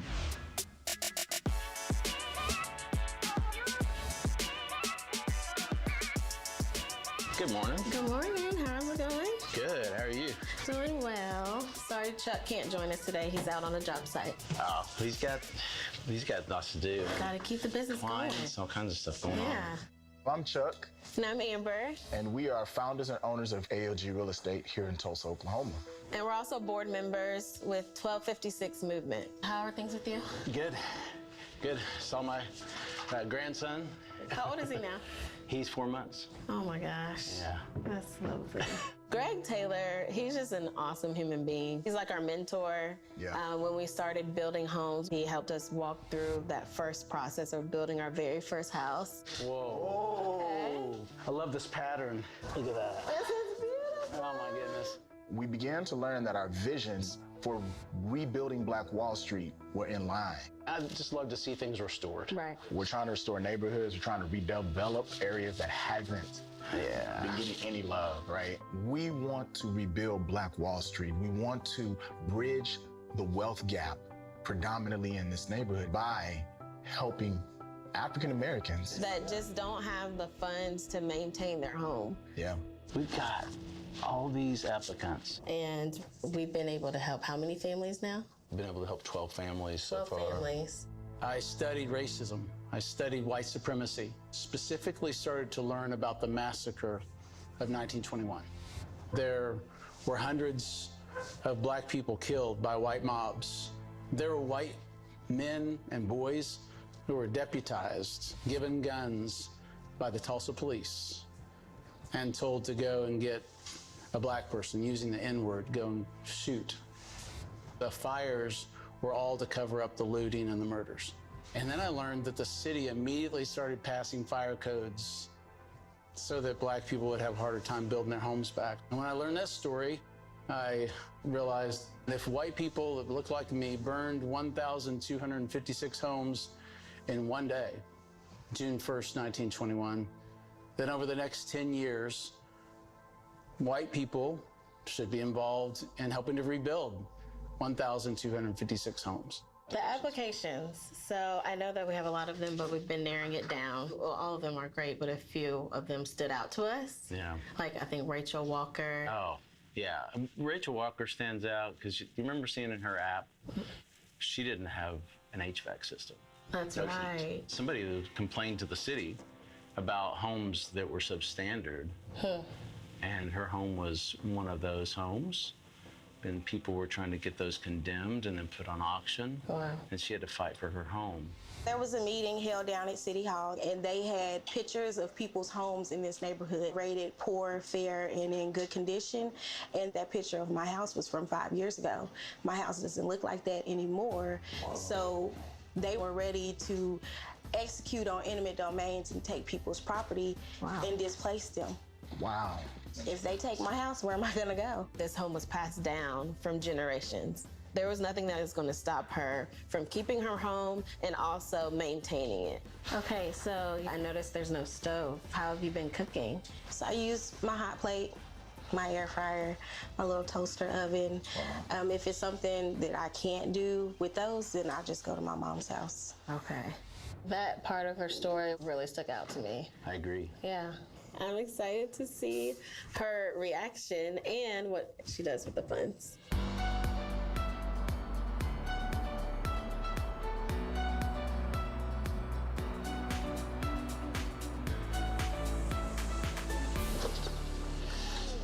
got that one? You got the check? Yes, ma'am. All right, let's go. All right.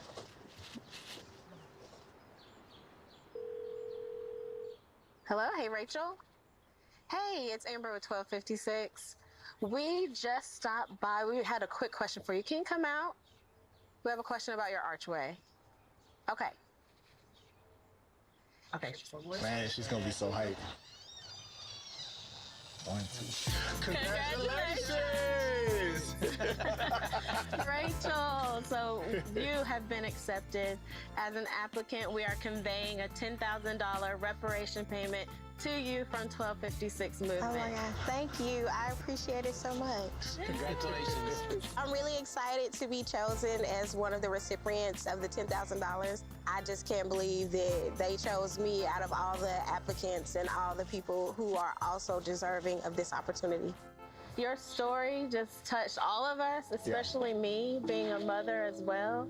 And what you've done to keep up this house that has been passed down to you so that you can then pass it down to your future generations means so much. Thank you so much. I'm also appreciative that people are paying attention to what was done to the generations before me and choosing to take a stand and to do something to fix it instead of just letting it go on for more generations to come. I know my grandfather would be happy to see me doing this, and I know he would be happy to see people like you helping me get this achieved. One day, this will be my daughter's house, so I'm sure she's gonna be grateful even in the future. That's awesome. Thank you so much. I'm glad we could help. And I'm excited to see the progress. Me too. It's time to get to I work. can't wait to see what all I can get achieved. Yes. Yeah. Coming up. So we're here to help. Let me show you the kitchen. Okay. This is my headache right now. We have some planning to do. We got to do something for her.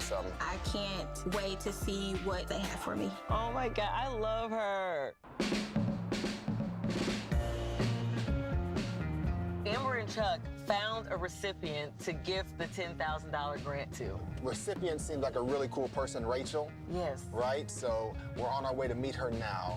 I can't wait to meet her and see, A, how she's going to use the $10,000 to, you know, update our home, and B, what we can do to add to that. Absolutely. And I also, because there's so many applicants, I want to hear her story. What makes her house and her story stand out. We've been told that Rachel needs to update a lot of the major systems of her house. The plumbing, the electrical, HVAC, sewage. So that $10,000 will go really fast. Yeah, so we're here to see if we can contribute anything that will actually help take away from that budget. We want to maximize that $10,000 to the fullest. Absolutely. You know, in every capacity.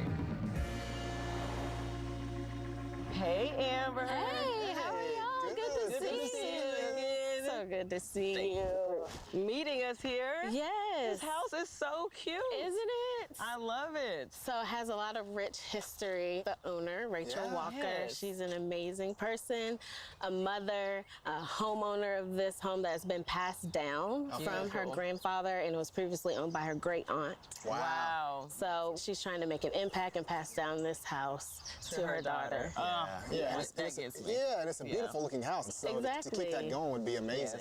She has a lot of updates and main mechanical things that she needs in her home. That's why we're here. We're here to help. So hopefully there's some stuff we can pitch in and make some things happen for you. Yes. So, Certainly. You want to go check it out? Yeah. Let's go meet her. I'm excited to meet her. Yes, let's go.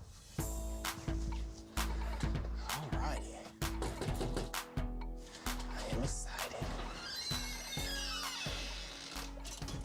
Hey, Rachel. How are you? Good. How are you? Good. Do you remember I told you about the designers? Well, we're here. Mary and John. Nice to meet you. Nice to meet you. We were hoping to come in and tour your home. Okay, come on in. All right, I'll leave you out to it. See you later. Wow, man. This is very deceiving from the outside. Like, Thank I didn't you. anticipate seeing such high ceilings. I know. Wow. So how old is this house? It was built in 1937. Wow. Very cool. So we're here to help, right? So give us your wish list. Like, if money wasn't an issue, what would you want? Okay, let me show you the kitchen. Okay. Let's check it out. God, this is a big space. It really is. My goodness. This is my headache right now. Bless you.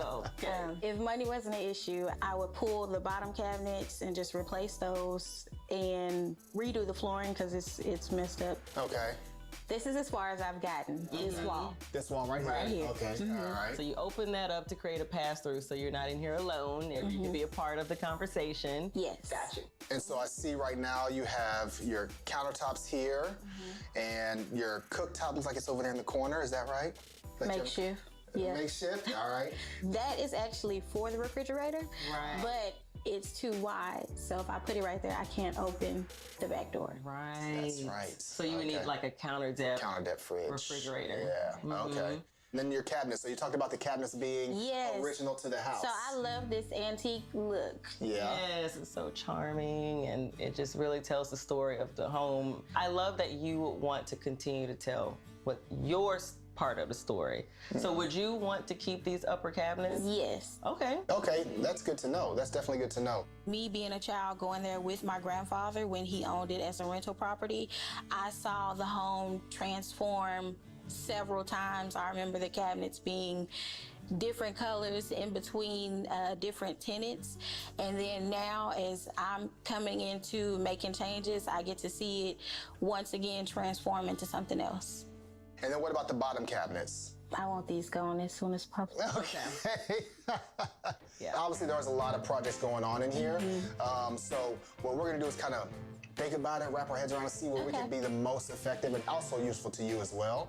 But this is a great space. It really is. Thank you. Well, thank you so much for showing us. You're welcome. We really appreciate it. I'm extremely excited for John and Mary who do this for a living, who can give me great ideas on what I can do to the home. It's always a blessing to get free consultations from professionals. All right, we'll see you later, all right? All right, take it easy. I can't wait to see what they have for me. Oh my God, I love her. She is amazing, And her house is amazing. I was really surprised to walk in and see how high the ceilings were, right? Well, the house from the exterior already, pulls really at cool, my yeah. heart because I love the arches, I love the brick. Well, we got to figure it out. I mean, this is a generational home, but now she's trying to make it her own. Right. So how can we help her do that? There's all kinds of projects that need to be done. We've got the cabinets. The uppers need to be redone because she wants to save them. I love that, by That's the way. what's fantastic. I actually am pretty relieved because it has like those curves and it's all the way up to the ceiling. Right. And it's in great shape. I mean, that wood they used back then, it stands the test of time. So something we can do there, but she wants to redo the bottom cabinets. She wants to take those out and do those over. So that means if we take out the lower cabinets, we'll have to also do the countertop, but then that means we also need a sink, we also need a faucet, we also need hardware. It just starts to add up very, very quickly. It adds up very quickly. Okay. We have some planning to do. Yeah, that's a lot of stuff We going gotta on. do something. We gotta do something. All right, well, let's go home, grab a drink, and figure it out. Crunch some numbers. Crunch some numbers. All right. With a drink. With a drink. Always. Always a drink. Always. Coming up on Rebuilding Black Wall Street. Hey, so let me show you here. We got the cabinets coming out. And the only thing is we'll have to look at replumbing. Some of these pipes might need PEX.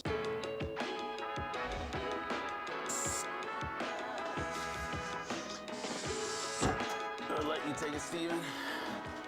All right, so Maddie, you didn't get to it. They've already put some half-inch plywood here, so we might put a hardy backer, some of or a concrete board here to make it more waterproof. While y'all do that, I'm gonna call Amber, let her know what's going on. Hey, so let me show you here. We took out the sink, and as you can see back here, we've got some of that lath from the plaster that we'll have to cover up. Then we got the cabinets coming out. And the only thing is we'll have to look at replumbing. Some of these pipes might need PEX. Yep, so. Should be relatively inexpensive, right? No. There's a lot of things going on. We also have the backsplash. What do you think? Should we go ahead and take all that tile off? Yeah. Okay. We got a sledgehammer. We'll take that to the tile a little bit. Okay. And just making sure we don't disturb the cabinets above it. That work? All right. Well, we'll be there. Okay. See you then.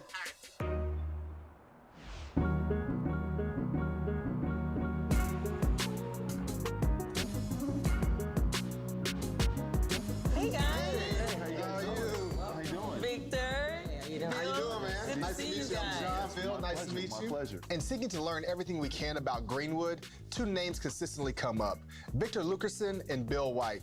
These are two folks we definitely need to talk to. We want to hear all about the history. What we've figured out in this short amount of time we've been here is we're more inspired by what people like yourselves are doing. Yeah, you know you guys are doing some really cool things, so please tell us about it. So I'm the executive director of the historic Greenwood District Main Street. Okay. I'm a strong believer in not just talking about what we want to do, but actually doing what we need to do in order to prove the area. Right. Well, not just black people can know about the history, but white people as well. Absolutely. Right. Yeah, that's amazing. That's great, man. Yeah. That's really cool. Victor, what about yourself? I'm a journalist and an author, and I actually moved here to work on a book about the history of Greenwood. Okay. So many folks only learn about the race massacre, but Greenwood's story is not just about that one day. Right. This community has existed for more than 110 years. Yeah. So it's been really interesting to be here during so much change and tumult, but also so much inspiration for what Greenwood can be in the future. Yeah. Right. We've learned since that, Black Wall Street was rebuilt and the area was rebuilt. And then we've heard this term a couple times, urban renewal, right? And the desegregation of that area.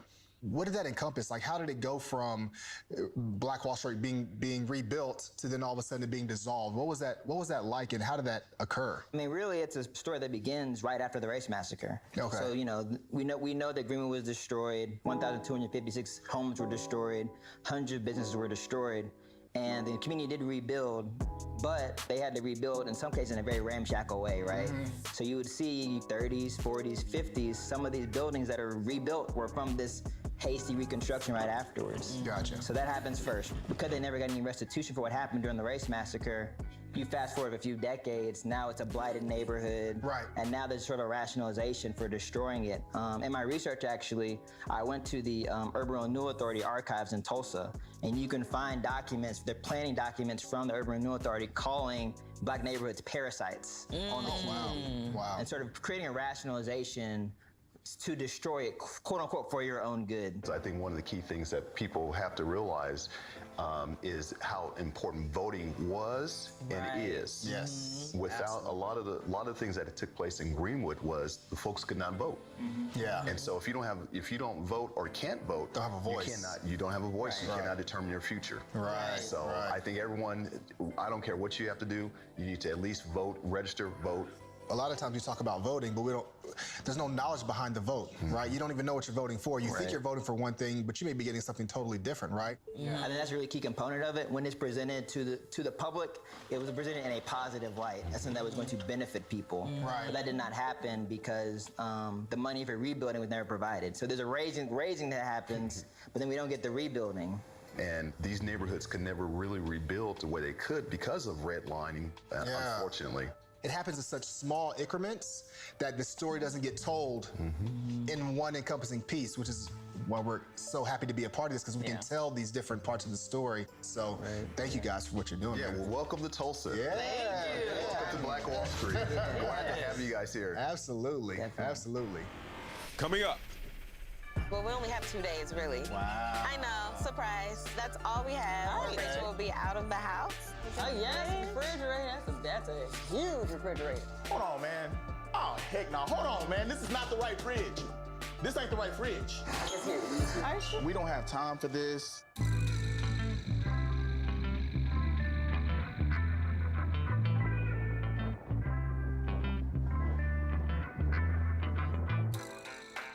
Hey. Hi. Thank you for meeting us. Thank you. So fill us in. Okay, let me show you. Okay. John and Mary wanted to get to know a little bit more about me and my family, so I invited them to meet my daughter and me, where I spent the early years of my childhood, and then tell them a little bit more about my family. Where we are walking right now, this is where my grandfather's business was. Wow.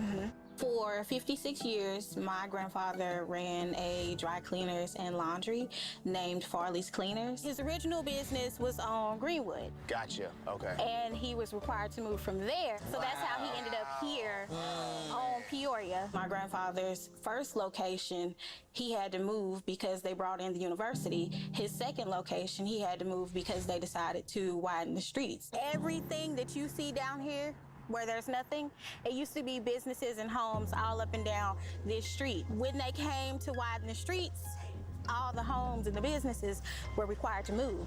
Wow. And as you can see, they weren't replaced. Yeah. The location that's behind us, that's the third location and final location of where my grandfather's business was. Wow. Man, so they basically just, what is that called? That's called? Eminent domain.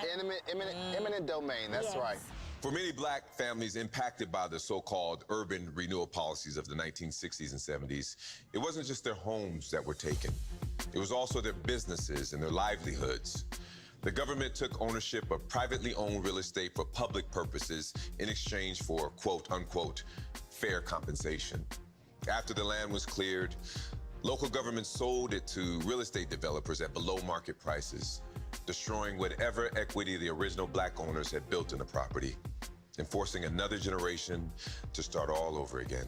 This is so weird to me. They widen the street, but then there's all of this. Like, to me, it just seems like there could have been a better way to do it. Was your family compensated for that? Yes, but not enough, because the building that's set here was debt-free.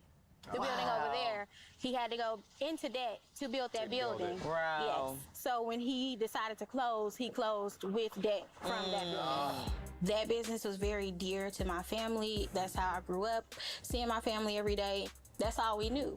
It's a generational thing. It's happened 3 times within our family. Hopefully it doesn't happen again. But we're not the only people that this has happened to. So that's like the main reason why all the opportunities I've had to sell my home, I haven't. Right. I know that I'm not benefiting from generational wealth in the way that my grandparents intended, because their intention was for us to inherit the business that they ran for 56 years, but that didn't happen. So now we're starting from ground level. So the city of Tulsa has began to do honorary street signs. Okay. And if you look past the corner, the first street over there, that's actually my grandfather's honorary street sign. What? Talk about put some respect on the name. Yes. Okay. So if you want to go see it, you Yes. can walk over there and take a look at it. For sure. Okay. Let's go take a That's look. dope. Super cool, and this really lets me know the significance that her grandfather played Absolutely. in the history of Tulsa. And really, his really cool. name will live there forever. Yeah. That's what it's all about, telling those stories so that these things are not forgotten. Yeah. There it is. Wow. LJ Farley, send your way. There he is. Why did they pick this street? Is this a street that his house is on? Yes, his home is down the street, and then there were other family members, Farley's, who also had properties going down this street. Gotcha. Okay, man, this is super cool. I've never met anybody whose name is on a street. They recently put it up, and they are just now starting plans on getting a dedication ceremony together. Wow. So eventually that should happen. That's really cool. Well, I mean, most dedications come with pictures and stuff like that, so we should probably take a picture. Okay. You wanna take a selfie? This is, it's a really It's really big cool. moment. Yeah, this is really cool. Come on, I'm gonna come. Y'all turn around. Okay. Everybody say cheese. Cheese.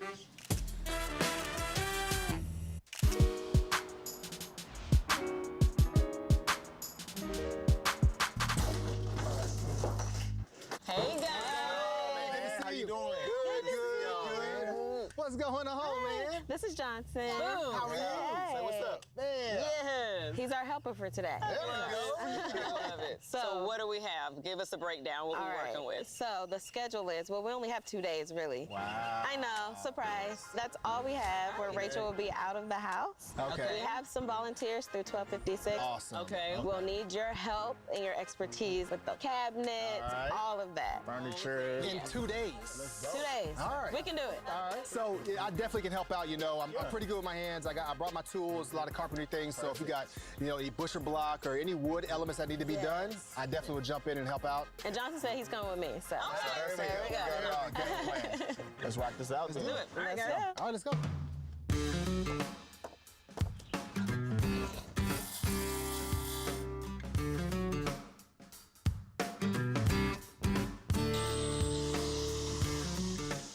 Man, I'm super happy to get started on the projects because we got to put it in overdrive. There's a lot to do. Man.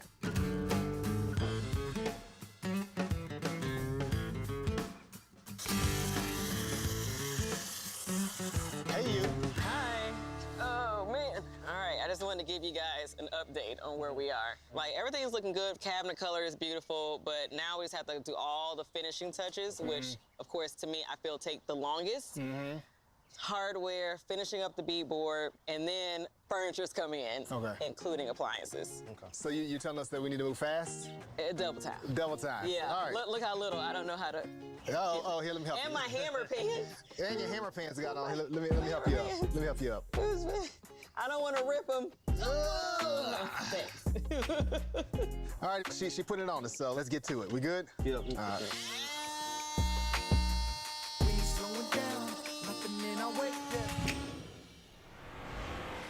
Coming up. Are you guys ready? You nervous? Yes. Do y'all? Oh, they're here. They're here. Come on in. Hey. Hey guys, come on in here. What you got? I actually think I could make these curtains work, but I'm too short to see. Yeah. So I'm thinking we still hang the curtains. Can you see if it? That's about how high we can go.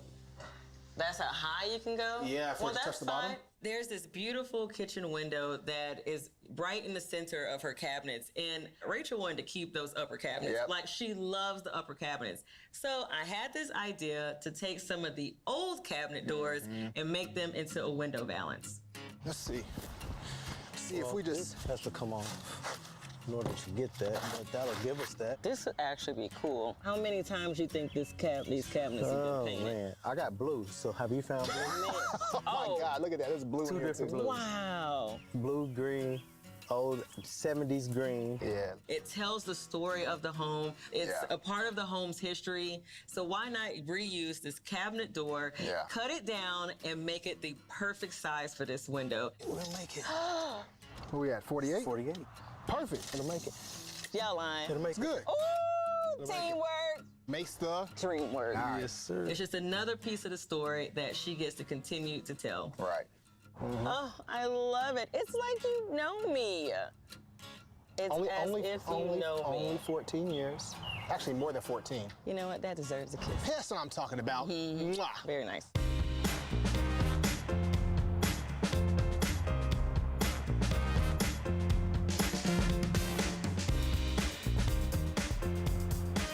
How y'all doing, man? What y'all got going on, man? Good to see you. Good to see you. Hey, what's up, man?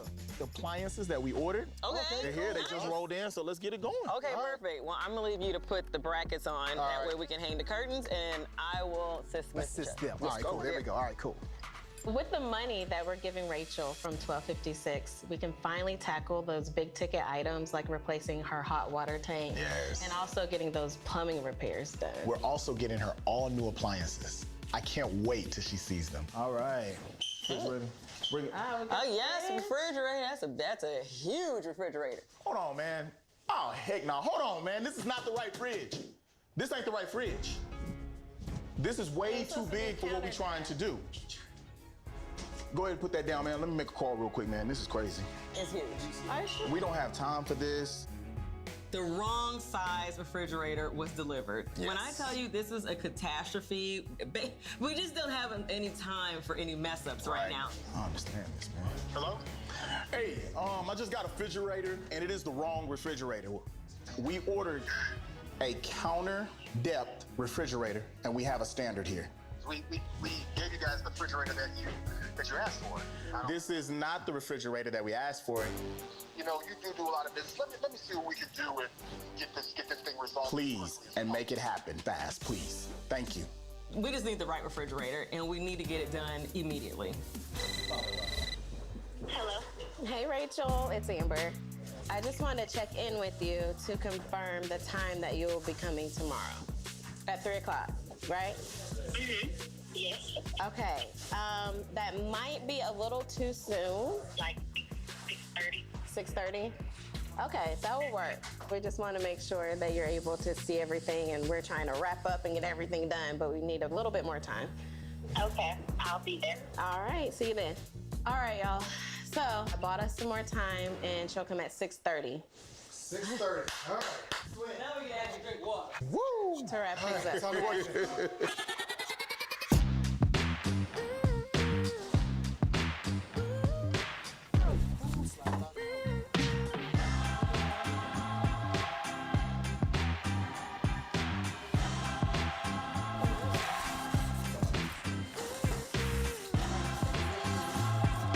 Thankfully, the right refrigerator has arrived, and it actually fits. But we're gonna have to hurry up on these last pieces because she could show up any minute.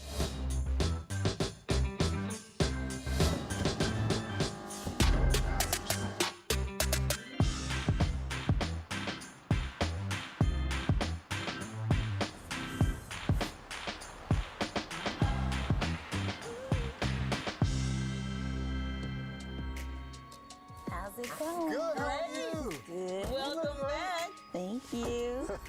Hi. How are you? How are you? I love your glasses. Thank you. Are you guys ready to go inside? Nervous? Yes. Come on in. So nice in this space.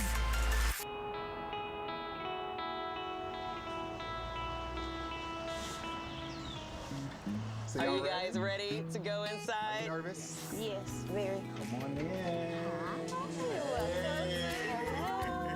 It looks so nice in this space. And you gotta see, of course, the kitchen. This is very pretty. Okay, this is from the cabinet. You saw it? Yes. It looks very nice. Look. How you like the new fridge? How you like the new fridge? It's good. The major surprise for me was definitely the refrigerator, because the one I had before, it was too wide to fit in the actual space. She was very concerned about our food. To walk in and then see a brand new one in the space was definitely a shock. So you saw some of the process when you were here, but we did the floors. I really like these floors. All throughout. Got you some new cabinets because the other ones were damaged from the water damage that you had. I'm just speechless. Just going back from the beginning, how you've maintained this property that was passed down to you from generations. And you were working as much as you can, doing DIY projects to maintain. And obviously we selected you to help do all of this, replacing all of the flooring. Yes, I love this flooring. Redoing your whole kitchen. It looks wonderful. I mean, I love this house, and you've put so much love and care already into it. And yeah, I heard you love blues, so we wanted to go with the naval blue cabinets with some brass hardware. You already had the quartz countertop, so we matched it with the beadboard. And because, I mean, you have beadboard all over your house. You have it on the front porch. You have it outside over here in your laundry room. So we brought that in for your backsplash as well. I like that. One of the things that I really loved about this house was all the character, right? Yeah. So it was cool to bring in like saving pieces. We love the fact that you wanted to save the upper cabinets because they've been there forever. And so to kind of find a way to reorganize and make a balance out of old cabinet was just like a little touch to kind of bring it all together. Knowing that your family had such a big part of just preserving and keeping this home through many generations, right? I'm feeling overwhelmed. It's so much to take in, but I love the final product. You do? I do. Do you see yourself in here now? You can cook on this gas range. Everything flows so beautifully. It does. You can still look outside, have a space for your plants, which I know you love. And you look right here, there's a little area. You know, they really, really did a phenomenal job keeping you guys in mind and how you would live. And we're just so glad that you love it. Listen, your story was a blessing to us, and it's a blessing that we were a part of your journey in giving you this product. I am just amazed at your family for looking and keeping a house in the family to help with generational wealth. I think that they would be extremely proud that I've held on to it. Considering like the many offers I get. So I'm thinking they would be extremely proud. I think that they would love the space as well because it is laid out so beautifully. And I know my grandmother would love this gas stove. She cooked a lot, and my daughter can stop telling people when I'm not cooking. She was actually asking me what I was cooking tonight. Wow. No breaks. No, of course not. To officially break in the new kitchen, I decided to host a dinner. Dear Heavenly Father, we just want to thank you and acknowledge your presence right now in this space. Lord, we bless this house, we bless this family right now, Lord, and we ask that you continue to be with them. And we bless this food that we're about to eat, and we thank you. In Jesus' name we pray, amen. Amen. Let's dig in.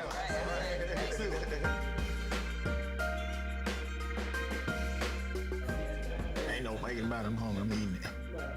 That's how Wake Forest. He went to Wake Forest. That's your old work. That was your old work? No. Okay. Listen, she gonna try to bring out all the business all the time for everybody. We know Maya was ready for her first home-cooked meal back at their house. And the fact that Rachel shared that meal with us was really, really special. Yeah, super cool.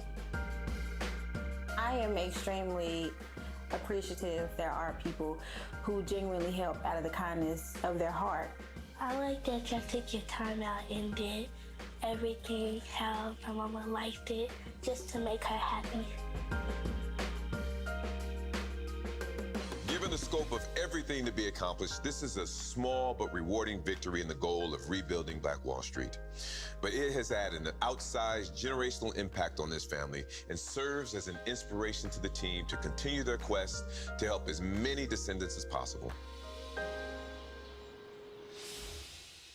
Next time on Rebuilding Black Wall Street. What was it about this home that made you select it? I think the home selected me. For me to be able to open a home to house women who are Sigurli Swagag, Gallagher Gets again, episode two done there of rebuilding Black Wall Street. So I really like the stories that we're hearing. Very positive and moving. So that's so great to hear. So I'm going to give a couple minutes just before I get into the last episode. If you want to grab a snack, grab a drink, that kind of thing, certainly feel free to do so. What I might do while you're grabbing a drink is just I'll just do a quick practice on my harmonica again. Some of you who are new here may not know I'm not a musician and I'm not a singer, so I'm experimenting, I guess, if you will, a little bit. And one of the things I'm experimenting with is the harmonica.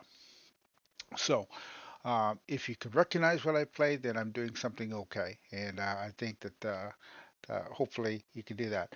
And so if you want to grab a drink, a snack, now's the time to do that while I just do a quick practice here on this. And let's see how this goes.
Got to come up with a better finish than that.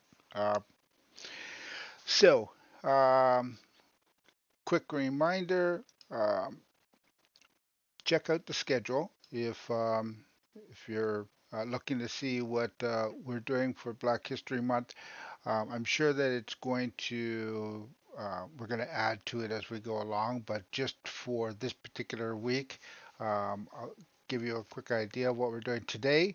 It's a three-part original owned series or Oprah Winfrey Network series called Rebuilding Black Wall Street. The filmmakers have really searched out descendants of those affected by the Tulsa Massacre of 1921 and trying to find ways of helping them um, rebuild what they've lost through the history there. Tomorrow, 12 noon, Racism in the Fashion Industry, a short documentary just discussing it from a model's perspective, a black model trying to get into the fashion industry. We'll also be sharing a documentary called The Skin We're In, pulling back the curtain on racism in Canada. And we'll finish with one called The Long Road to Justice, the Viola Desmond story, which Viola Desmond, for those of you who don't know, was a black woman who refused to give up her seat in a movie theater to a white person, and was arrested for it. So we'll hear her story tomorrow. Saturday, noon hour, Triumph Over Trauma, the Black Wall Street Then and Now.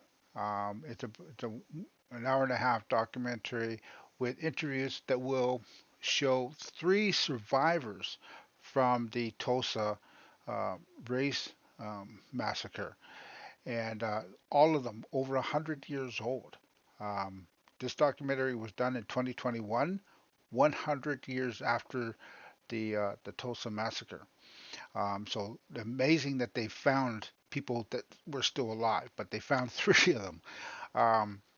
And one of them unfortunately passed away just shortly after the documentary was made. But there's still two survivors from the 1921 Tulsa massacre that are alive today. That just blows my mind, that can be. But big thumbs up for their resilience and longevity. Sunday morning will be a short day. We'll have American Red and Black. It's a stories of African native or black indigenous identity, followed by a documentary called Rap and Hip Hop, The Crash Course in Black American History, and a documentary called Harriet Tubman, They Called Her Moses, and Harriet Tubman, of course, was instrumental in the Underground Railroad. Next Thursday, 2 p.m. in the afternoon, we're going to be joining the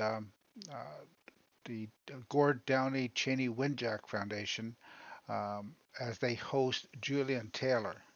Julian Taylor is a Canadian singer-songwriter of West Indian and Mohawk descent. He is formerly associated with the band Staggered Crossing. He's continued his recording career as a solo artist, and he's released like 9 studio albums.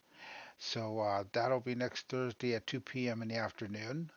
So that'll be a live event. If you come with us, we can throw questions at him about his music career and how it's going and where he's going with it, and how maybe some of the struggles he's had to deal with getting to this point.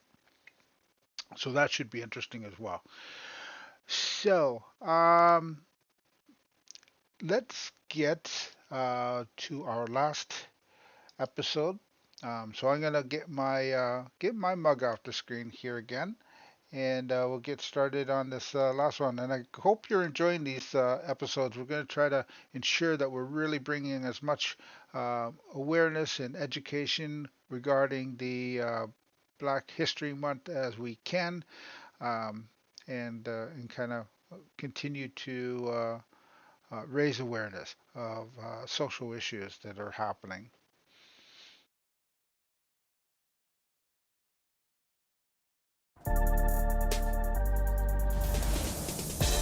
Welcome to Tulsa, Oklahoma. This is the historic Greenwood District, better known as Black Wall Street. I feel pain! A thriving African-American community once spanning 40 square blocks until the massacre of 1921. 1,256 homes burnt down. This history is recent enough that there are still 3 people who lived through it. That horrific act of racial violence, followed by decades of forced urban renewal and so-called revitalization, reduced Greenwood to just one city block and destroyed generations of black wealth and prosperity. Now, 100 years later, descendants of that community are building a new legacy, and we're here to help. Our team of designers, builders, and experts are seeking out Black Wall Street descendants, entrepreneurs, and community leaders to learn about their goals for restoring their community and to help make a difference. We've enlisted husband and wife design team Mary and Jean-Pierre Jean-Jopin to lead our experts. Come on, make some noise! I'm your host, Morris Chestnut, and together we are rebuilding Black Wall Street.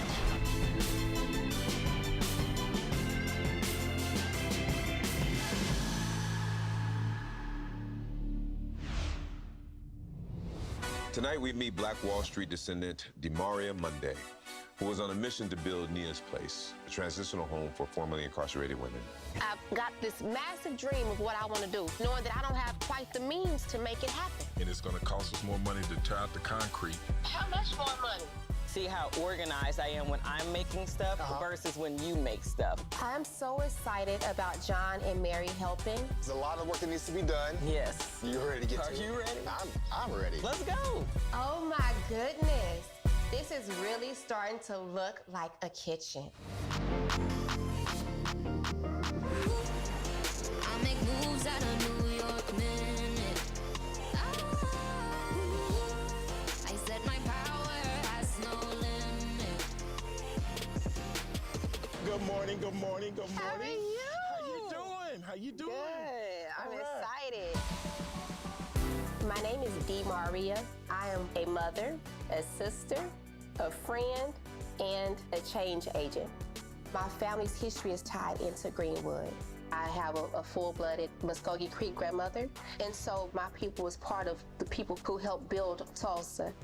Before it was a state, parts of Oklahoma were called Indian Territory after the Indian Removal Act of 1830 forced thousands of indigenous people to migrate from the South along what was called the Trail of Tears. Some of those indigenous people were slaveholders and forced enslaved Africans to travel with them to Oklahoma. Years later, about 8,000 people of African descent who intermarried with and became formal members of native tribes were granted land allotments in what was to become Oklahoma. You know, when I look at Black Wall Street and everything that was accomplished, and even being a descendant, it still sends me on this journey for healing, because there's so many secrets that have been untold that haven't healed throughout the generations. I have two boys. Adam, he'll be 18 in a couple of months, and Abraham is 7. So you got a big smile. I was given a 10-year mandatory minimum sentence for a nonviolent drug offense. I was torn away from my firstborn. You know, prison is not rehabilitation. No. And, you know, and I learned that myself, you know, after my felony. I received 10 years. A nonviolent drug charge because of the mandatory minimums. Yes. For me, it's been really important to try to focus on creating reentry solutions because when I came home, I didn't have that. One of the most challenging things when facing reentry into the community is housing. That's where Nia's Place came about. Nia's Place is a reentry home for women who have been impacted by the criminal justice system. Nia means purpose in Swahili. And so the purpose of Nia's Place is to offer a place to rest and reset. And you're so right, because you know, when I got caught, I got 15 years. So first time, and I said, when I get out, I have to make a difference. Yes. I have to make a difference. I was in prison, and I know how people need help. She was in prison, and we have to figure out a way to help these people, because it's a revolving door in prison. So we have to give them some kind of home to come home to. So I'm very passionate. When I first saw the house, it was in total disrepair. The roof needed to be replaced. The wood was rotten. There were holes in the walls. The windows were broken out. It was a lot. It was a lot of work. So a couple of days ago, I was in my feelings. I was in tears. Sorry. Because, you know, it's like I've got all of this massive dream of what I want to do to create a solution. But with this, knowing that I don't have quite the means to make it happen. Nia's Place is a 3-bedroom, single-story home in North Tulsa. She's gonna have to focus on her basic needs first. She has already installed a brand new roof and updated the plumbing and electric.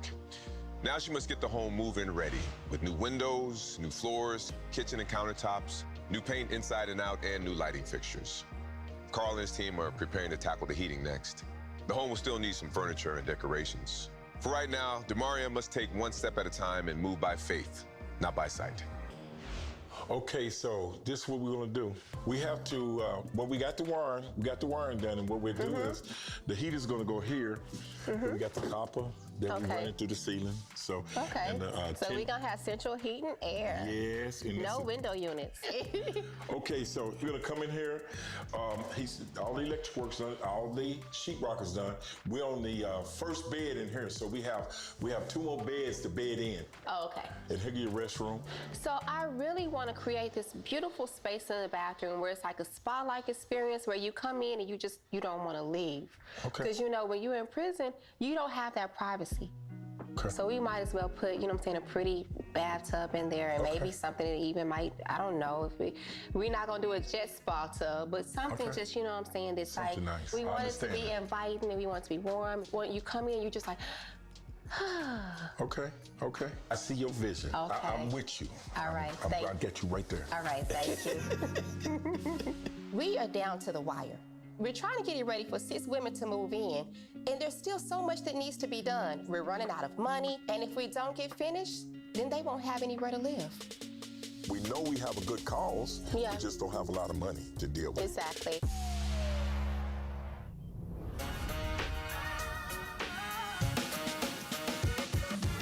Sounds like Demaria and just a little bit that they told us about her mission, that she is the perfect candidate. She's trying to do a lot of great things. Wow. She's a person who used to be in prison but has come out and has decided she's going to help others. What she's doing sounds amazing, so we should definitely go out there and see if we can meet up with her. We came here to Tulsa, try to help out. And today we're meeting with Demaria, who we're super eager to meet at her nonprofit called Block Builders. I am all in. I want to see what she's building on the block and hear even more about her mission and what it is that she's wanting to do.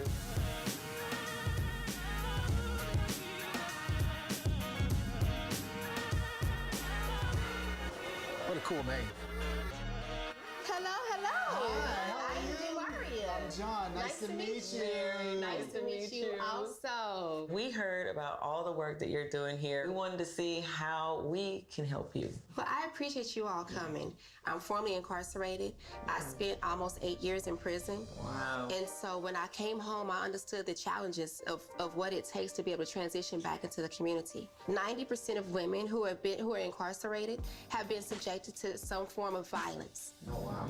And that stands in the way of getting housing, it stands in the way of getting a job, and even pursuing higher education. And so the purpose of creating Nia's Place is for healing and to be able to rest and reset and refresh. When Demaria was talking about, not having a place to sleep, that really resonates with me. It's something that I went through my senior year in high school, and I was very, very fortunate to have people take me in. Just being able to have that sense of connection and understand that, everyone has downtimes. Everyone goes through things, right? To have people like Demaria who are trying to help people alleviate those problems, it's really cool. This guy, he can build, he can do it all. He can do electrical, he can do plumbing. So, if we're working with a tight budget, he's definitely someone that can throw in there. I can help with any of designs, color scheme, pretty much got you covered. I love it that you all are here because, yes, we're working with a tight budget, so whatever help we can get is greatly appreciated. So, yes, y'all are already in the budget game. is tight, but the love and the spirit of giving is in abundance. So we're ready to get down to it. I receive it. Coming up. We got some problems. We running out of paint. We have to bust out the tub, the concrete. Then we have termites. Like, it's costing us money that we don't have. What is this gonna do to the timer? The clock is ticking. Welcome back. O.W. Gurley, a visionary and successful businessman, provided rooming houses for black newcomers to Tulsa. Most of them were escaping the horrors of the American South. Gurley's rooming houses became a safe haven for these migrants, a place where they could have some stability and reestablish themselves in Tulsa until the massacre. Many Black Wall Street survivors were forced to flee to North Tulsa, an underdeveloped area north of the historic Greenwood District. Today, the recently incarcerated face a multitude of challenges in finding housing in Tulsa, and many of these dislocated people are women. Oklahoma incarcerates more women per capita than any other state. DeMaria is committed to helping these vulnerable women while they get back on their feet and take steps to re-enter society. Can you wait for me? I got some things I need to still figure out.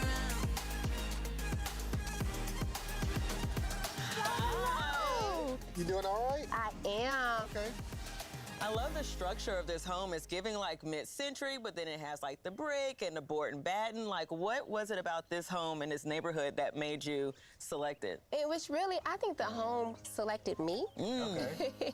But to me, it's important to be able to rebuild in North Tulsa. Yeah. Gotcha. No, that's fantastic. I mean, anytime you can get into a neighborhood and kind of revitalize it, and then also bring purpose to the house that you're revitalizing. That's a really big part of it. So we really commend you for that. That's amazing. It really is. Thank you. We have a backyard, and so I'm thinking that we can even put a garden back there. Oh, that's my thing. That's your thing? I love gardening. I love growing my own food. Ooh. Well, you're gonna have to show some of those skills with me. Oh, yeah. Yeah. Yeah, I would love to do that. That's why we're here. Take us around. Show us the house. I love John and Mary. I love their aura. I love their personality. And I also love their desire to help. That turquoise that's on the door, that's gonna be on the cabinets too. Love that. Yes. So we've got this pop of color in the kitchen, but I want the kitchen and the dining area to kind of flow into each other. Okay. And then also, like, I don't know, I'm thinking about keeping the walls white just to make it still seem light and airy. Yes. You want to balance things out. I think it's great that you have this pop of color on the cabinets, keeping the walls white, like you said, then it makes it feel, you know, more spacious. How many women are going to be living here? Up to 6 women. Okay. What's going on in this area? So over here, we've got the living room. Okay. What I love about the layout, this is the front door here. I wouldn't put curtains there at all. Use the height of these windows and have your curtains be the same height here.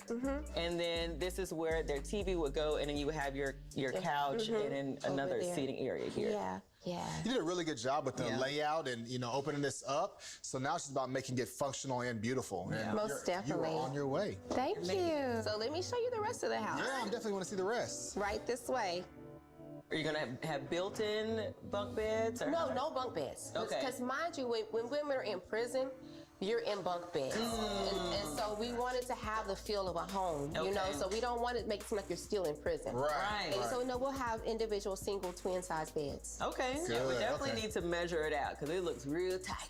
Right? Like, you think two twin No, I beds think there's plenty of room just because of the way the layout is. Thinking about these women coming in, they may not have a lot, but they will have some things. Right. And so making sure that we could create a space with plenty of storage. Hopefully she loves it. If you put a bed there, you can make it feel like it's their own private area and put shelves above it so then they have like their own space. And then the other person could be here and then put have a the bed desk go somewhere this else. way? Yes. Okay, I see it. I can see it now. I'm so excited about John and Mary helping, working with a limited budget. They're still creative. Got a lot of ideas for you. Right here, we've got the man who makes the magic happen. This is my contractor, Mr. Carl. Hey, what's happening? Welcome to Oklahoma. Nice to meet you, man. Nice to meet you. You guys are doing some great work over here. When Mary and John comes back, they can do their expertise and design the way that they design, because I'm not a designer. That's what it is. How cool is this place? It's amazing. I mean, there's a lot of work that needs to be done. Yes. But it's just the whole idea of what she's trying to create is amazing. So. Yeah. She's creating a safe space. Yeah. Giving them somewhere safe that they can lay their heads so they can go out into the community and make something of themselves. Right. This is a great transition space, right? Right. I think we could probably do something where we could create some beds that had some storage built into them. Yes. Yeah. That'll give each lady their own space. Right. And their own place to put their things. Right. Since there's not a lot of storage space, right? Yeah. While you're building the beds, I'm gonna do a furniture layout. That's what I can do. Okay. Well, this other thing that I was thinking about is, you know, and she's got all this great yard space. Maybe there's something we can do out in the backyard, create some sort of a garden or something like that for them, right? She talked about that. Yeah. She said how she wants them to be able to grow their own food, which is, you know, that's, for me, that's in my heart. Got all kinds of plans to show us in your heart. It's a lot of work to do. You ready to get to it? Are you ready? I'm ready. Let's go. All right, come on, let's get to it. Sun up to sundown, face my fears, there's nowhere to run now. Nowhere to run now. So you know the thing about our intake assessment It asks women their goals and their needs, but it needs to be something that goes a little bit deeper because I do want to create a sense of community in the home. You know, there's trauma before prison, but then while you're in prison, you're subjected to a different type of trauma. What I imagine for Nia's place is a home where women feel safe, protected. I want them to feel a sense of rest. So there has to be that initial, desire to want to change.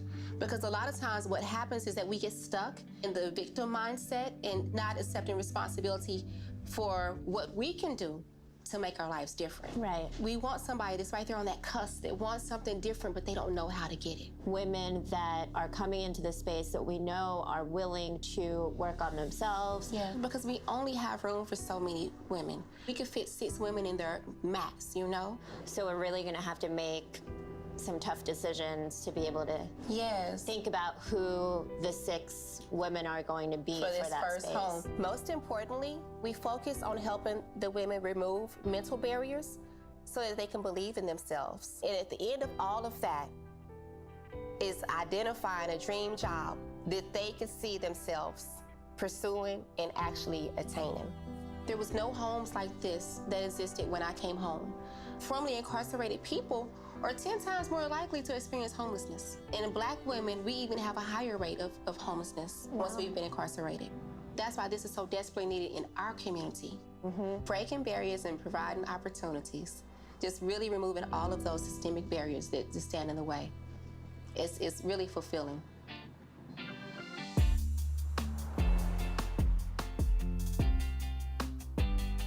Akil! Hey, what's going on? How you doing, man? All right, I'm glad you were here, brother. Who's this? Oh, this is my grandfather. How you doing, man? Nice to meet you. Very nice to meet you. I'm glad you're here. So we are gonna be building some beds so they have storage because the rooms are kind of small. Yeah.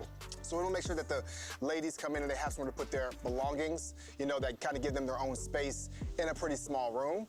Very grateful to have the Block Builders volunteers help us get this thing going.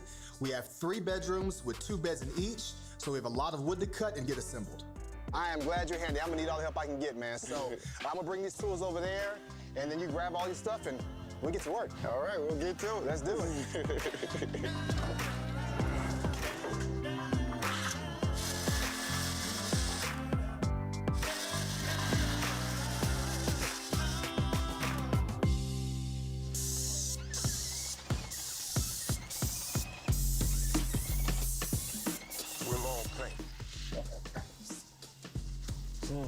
Okay. Rodney, do we have any more paint? We have any more of the body paint? No, sir. Ah, man, I'm gonna have to call Demaria so we can get some more paint because everything is starting to bleed through because the house is so old. We get that taken care of. Yes, sir. Good morning. Hey, you. Good morning. We got some problems. Coming up. I don't know if we would even have the funds now, and then it's like, but those funds went so fast. Like now we need more money. Wow.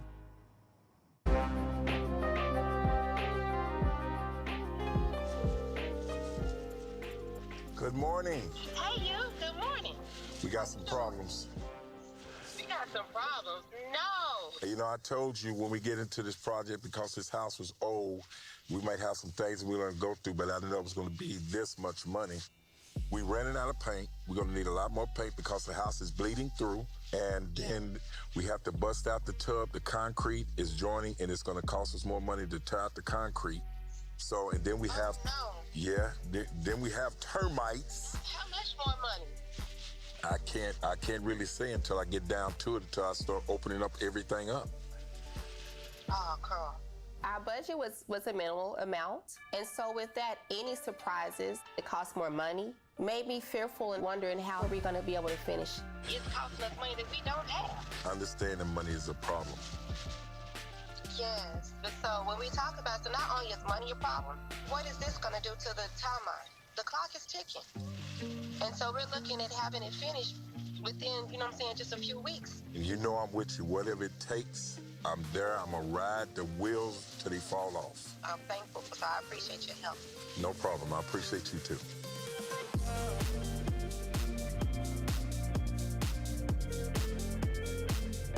Hi, thank you. Thank you. I'm looking forward to connecting with my sister, Michelle. Michelle has an organization in Indiana that helps women reintegrate. We're both funded by Susan Burton, and we understand the struggles. She's been doing this for a few years, so now I need her help. So it's really nice to have this network to tap into. So what's been going on? You know, we've been rehabbing our house. It just seems like... You're doing it. Yes, You're doing it. Yes. It's surreal. But I'm nervous.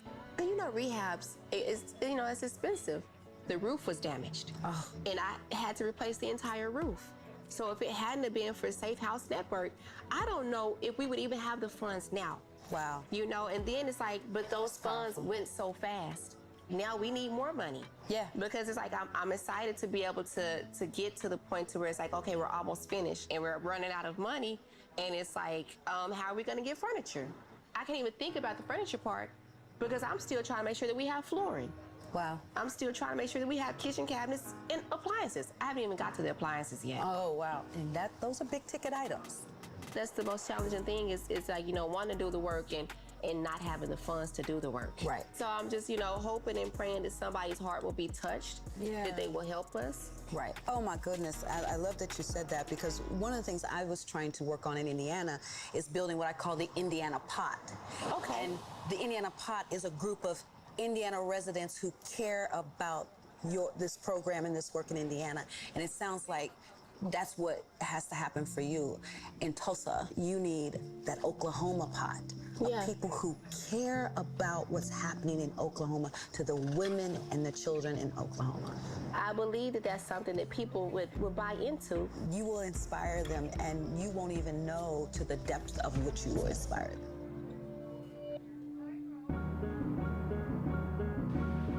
We talked about y'all yesterday, but where's your office located?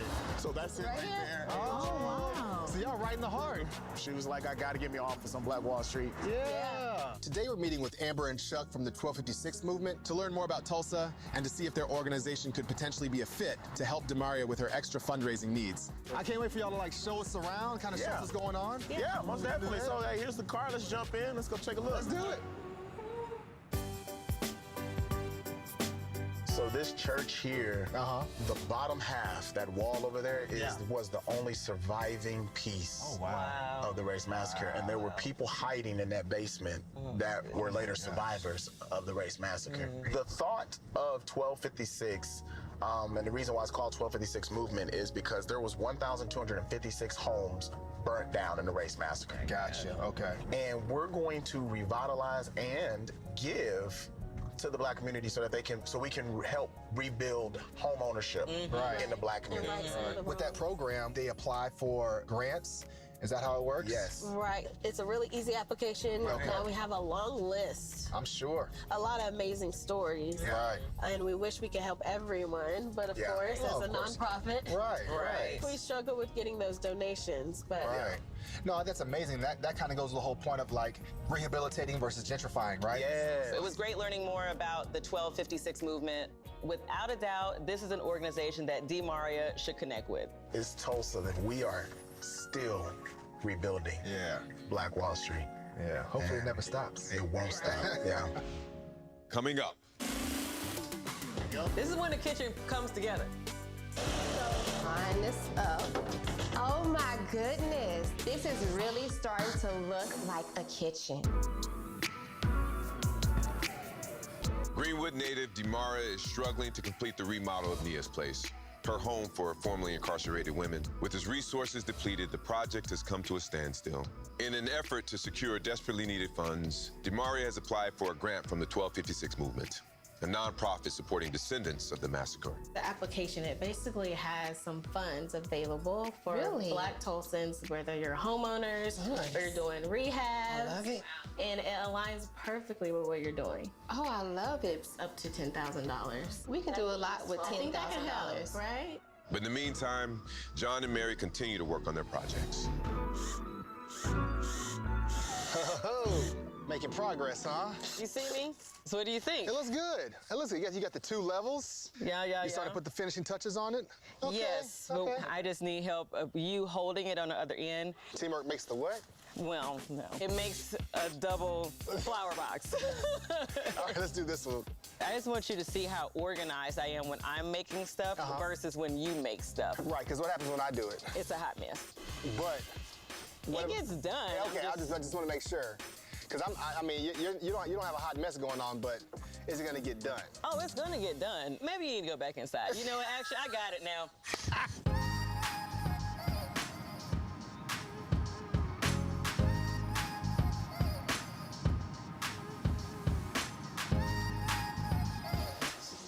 But go ahead and ask them. Chubbs, so did you have a good day at school today?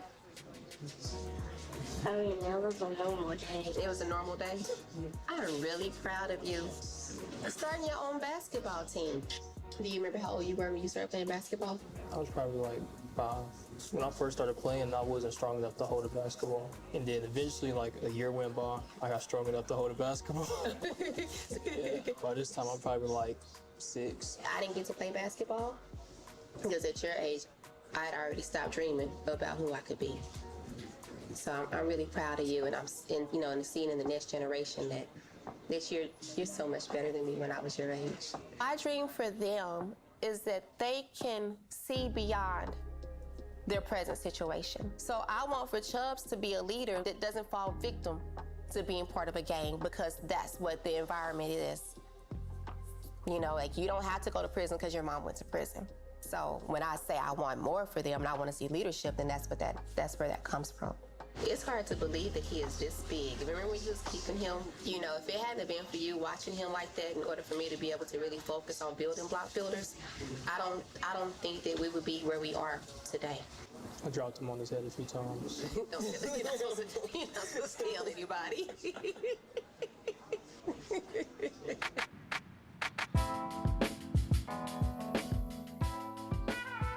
Let's just focus on like the front, because just think about it. There's gonna be plants all in here and here.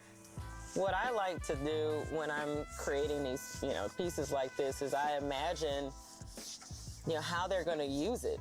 Yeah, and even if you're not, if you don't really have a green thumb, this is a cool space to start with, because if you mess it up, it's easy to fix. Right. Just another thing about life. Like, you may mess something up, just like them, coming out of whatever scenario we're in, but having the opportunity to make it right again. Like, it's gonna be okay. I think we're at a good spot. I think we need 4 more bags just to bring it up a little bit. Yeah. So that the plants can actually sit up higher. Right. And then we can start planting. Boop, boop, boop. Okay. And then I can figure out the shelving that's gonna go here. All right, cool. We never stop. We won't hold back with what we got. We never stop. All right, let's go. All right, you grab the balloons. You got the check? I got the check. This is gonna be awesome. All right. This is gonna be awesome.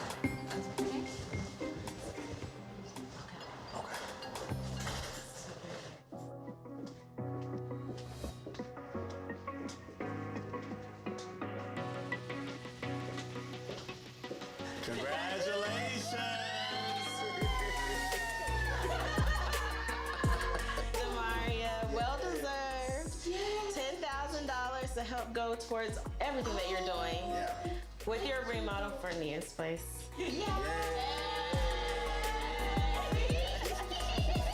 Black developers matter. You know it. Keep doing what you're doing. Right, keep doing it. It's a blessing. No matter what we've done in our past, it's people like you that has the heart to give people second chances, and we thank you for that. Thank you. Oh, I love you. Congratulations. To get a check for 10 grand, it feels outstanding. It's, knowing that when you're down to nothing, something that can take you the rest of the way. I am so thankful for this. This is right on time. Thank you. Give me a picture. I can get a picture of this. Thank you. Celebration. Good stuff.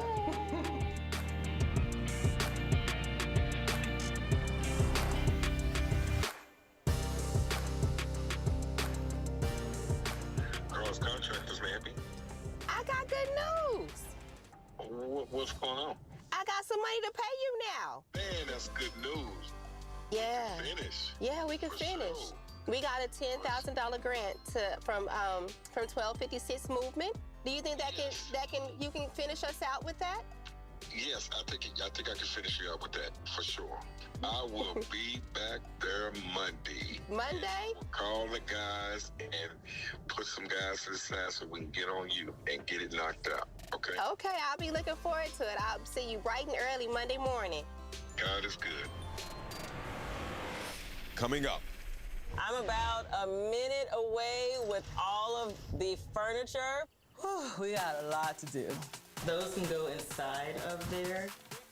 Oh my gosh! Step into my world, and you'll see. Welcome back. The team is rushing to get everything into shape. The funding from the 1256 has given them a chance to finish the projects and make DeMaria's dream a reality. What's going on in here? Today we're doing kitchen cabinets and stalls. Okay, this is when the kitchen comes together. So you ready? I'm ready. Let's get in. Let's get into it. I can't go back any longer. I can't go live in the future. I gotta do me right now. I gotta be here right now. Oh my goodness. This is really starting to look like a kitchen. Yes. Yeah, it really is. With the $10,000 that DeMaria got from the 1256 movement, she was able to get the rest of her project back on track at Nia's place. Mr. Carl's able to put the finishing touches in.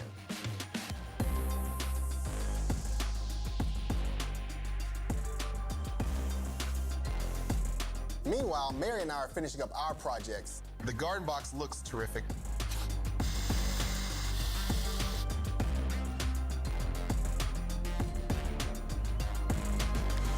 I need to move these things into the bedroom. These are all the pieces to the beds. Okay. So we got to bring these in, and that way I can start assembling it in place, because it's really big and the hallway's really narrow, so Right. I got to make sure I'm bringing it in pieces. Okay, this is the first piece that's going in. First piece.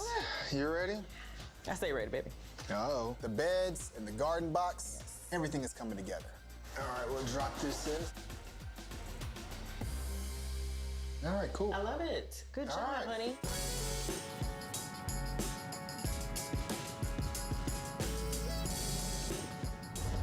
Hey, Where you at? I'm about a minute away with all of the furniture for DeMaria's house, so I need you to come on outside so you can help me unload all this stuff.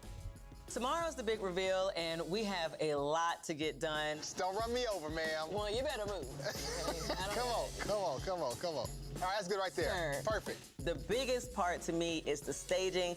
All the furniture, all the decor has to come in, and we got a lot to do. This is a pretty chair. This is really pretty. So what I need your help with is just like accessorizing, making it feel, you know those special touches. We need those, right? Because it's women. It's Right. 6 women. We like all of the frilly things. All the pretties. Yes. All right. Well, let's accessorize. Great. DeMaria will be arriving in any minute, so we recruited a volunteer to come and help us put things together quickly. It's tight. I say we have like 30 minutes. 30 minutes, all right. It looks really good. Those can go inside of there, if you don't mind. Bring on the color. What I appreciate about DeMaria is she picked colors that truly mean something. Blues have that amazing feeling of tranquility and peace, and those are the colors that I use even in decor so that it could flow through each room. I mean, now that we've put this place together, it looks absolutely amazing. Yes. I think she's going to be really happy with the results. So it's time for us to get dressed because she is on the way. Yeah.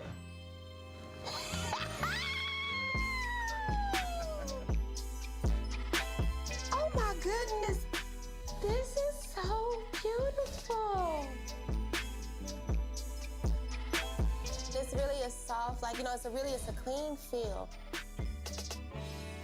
I'm loving this. We worked so hard to get to this moment. Yes, I've just been patiently waiting and trying to keep my hands off. And trust the process. And trust the process. Yes. And this is what I get, and it's worth it. Yes. I can picture us sitting here having group, and it's just like it's a comfortable space to be able to rest. Yes. And to be able to have a moment to reset.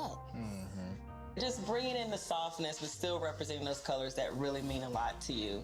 I love it. It feels like a home in here. It does. And then it flows right into the dining. This communal space. Yes. When you do have that communal feeling, a couple people here, a couple women here cooking, a couple women sitting at the table, a couple women relaxing, and then the last of the kitchen is really, really nice. It opens up to everything.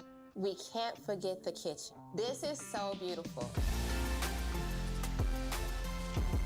And even with just with my touch of color, it's just enough, just the right pop. Yes. When you took the inspiration for your own home, like you have this backsplash in your home, Yes. and so you wanted to give that to them, just a little piece of you. My home, Yes. my heart.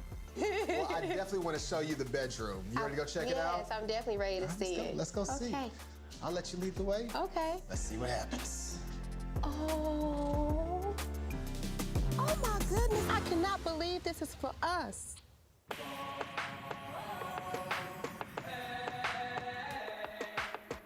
I definitely want to show you the bedroom. You ready to go check it out? Yes, I'm definitely ready to see it. Let's go see. Okay. Let's see what happens.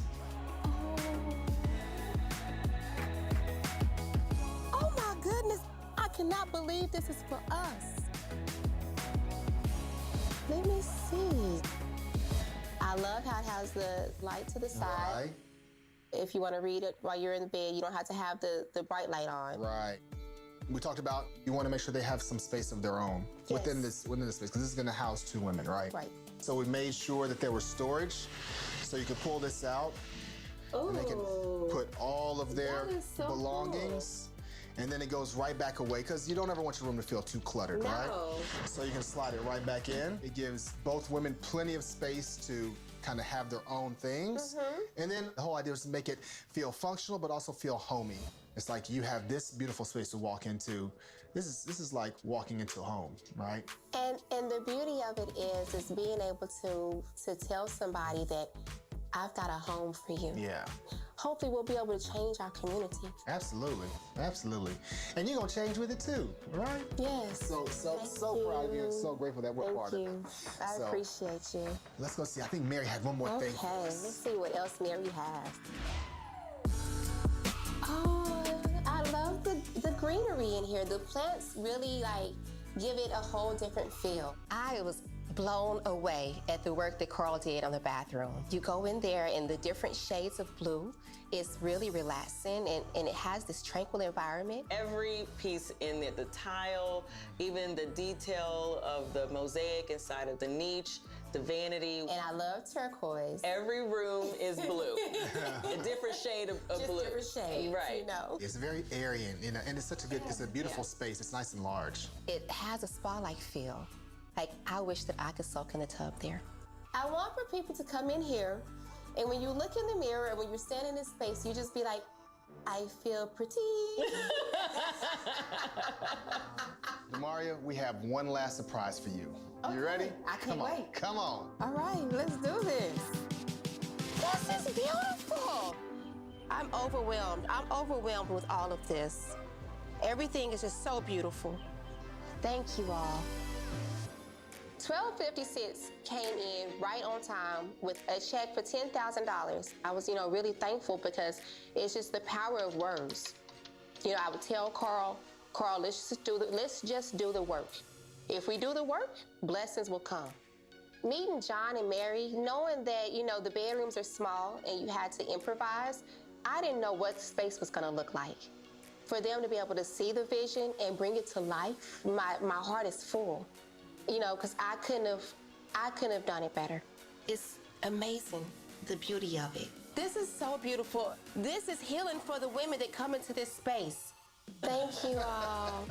I think that it went really well. Very well. Not patting ourselves on the back or anything, but I think we nailed it. You walk into the house, into this welcoming space, and it just really feels like home. I'm just really thankful to see how everything came together because it's truly a dream come true. Demaria has created a healing space to help formerly incarcerated women like herself transform their lives and reach their full potential. Today is a powerful day. Today is a day that my dreams are coming true. I want to thank every one of you all who still believed in me. And Miss Burton, Susan, I thank you. She supported and invested in us. And because of that, now we have this home to be able to offer a safe space to welcome women home to. It has been such a pleasure, such an honor to work with you. Congratulations, Demaria. You are our ancestors' wildest dreams come true. Thank you for letting us join you on your journey. Next time on Rebuilding Black Wall Street. We are the only black farm in North Tulsa. Growing your own food's like printing your own money. We're just trying to do good, but it's the hardest thing I've ever done. She thinks she wants to start her own farm. Oh, okay. Put her on a tractor. Oh, Lord. Yes, somebody about to die. Get the break, woman.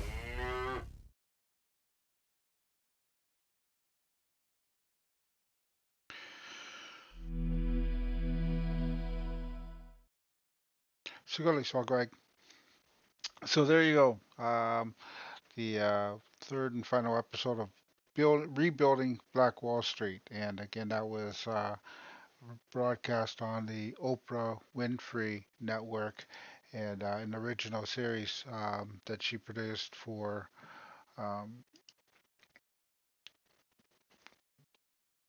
trying to be supportive, as she always is, of the community. And I think that she did a great job.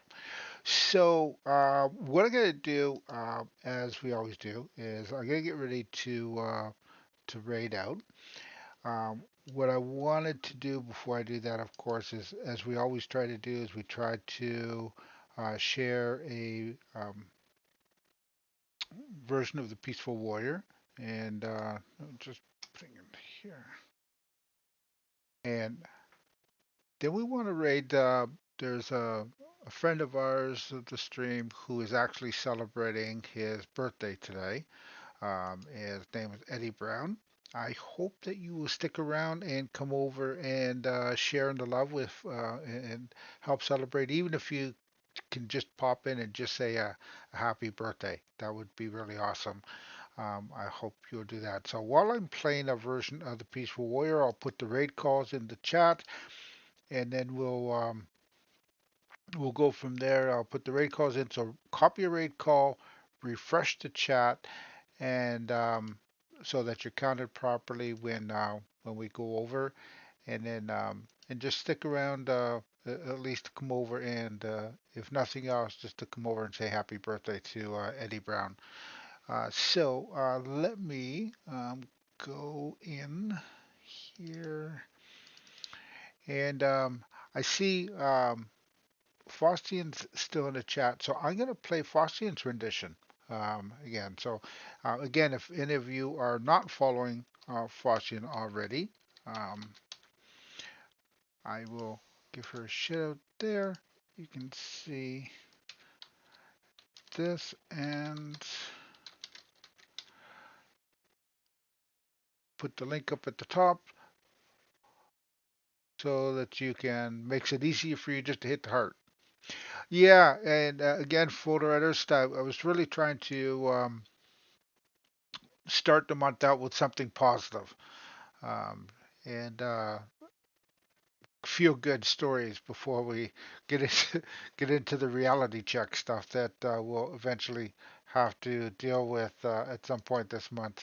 And check the schedule, because there's not going to be really long streams per se. Most of these are going to be just short streams, but they're going to be a lot of it's going to be this month related to the Black History Month. And I think that we got some great programs coming up. So let me get my mug off the screen here, and we'll get this song playing, and we'll get started to get ready to go over and say happy birthday to Eddie Brown. So.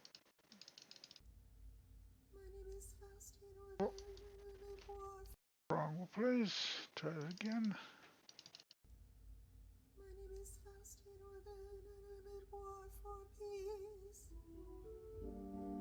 Since senseless attacks I see must cease. So what am I doing here, and what do I really want to say? Is that this world has got to change its way. See, I'm going to battle for the red, white, yellow, and black. I'm going to fight for the ones who can't fight back. And I'm talking about all the creatures from the water to the sky. I'm talking about all the issues from the truth to the lies. I'm going to target the corruption in government. I'm going to target the poison in our environment. I'm going to target the injustices to the people. I'm going to hit every target or I won't keep still. And I'm going to battle the battle of battles. I'll shake up the cage until it rattles. 'Cause you're never gonna get rid of me, not until the problems of the world are cut at the knee. So let's keep passing around our information so we can improve this planet through education. Somebody has got to make the people aware. Somebody has got to make everybody care. So pass my message on if you dare. And whether it's mine or yours, we all got to share. 'Cause you're never gonna get rid of me, not until the problems of the world are cut at the knee. So with my voice and your voice, we can shout out loud that we belong to the human race and that we are proud. You don't have to be a master of science to say that we need to create a worldwide alliance in order to approach the corporations asking people for their subordination when they bring what's happening to our waters and the diseases spreading through our slaughters. Well, I'm Faustian Oregon, and I'm at war for peace. All senseless attacks I see must cease, but I won't be able to move this world all alone. So just remember, this is also your home. So if I put my voice with your voice and we shout together, white people gonna hear us, and things are gonna get better. My name is Faustian Oregon, and I'm at war for peace.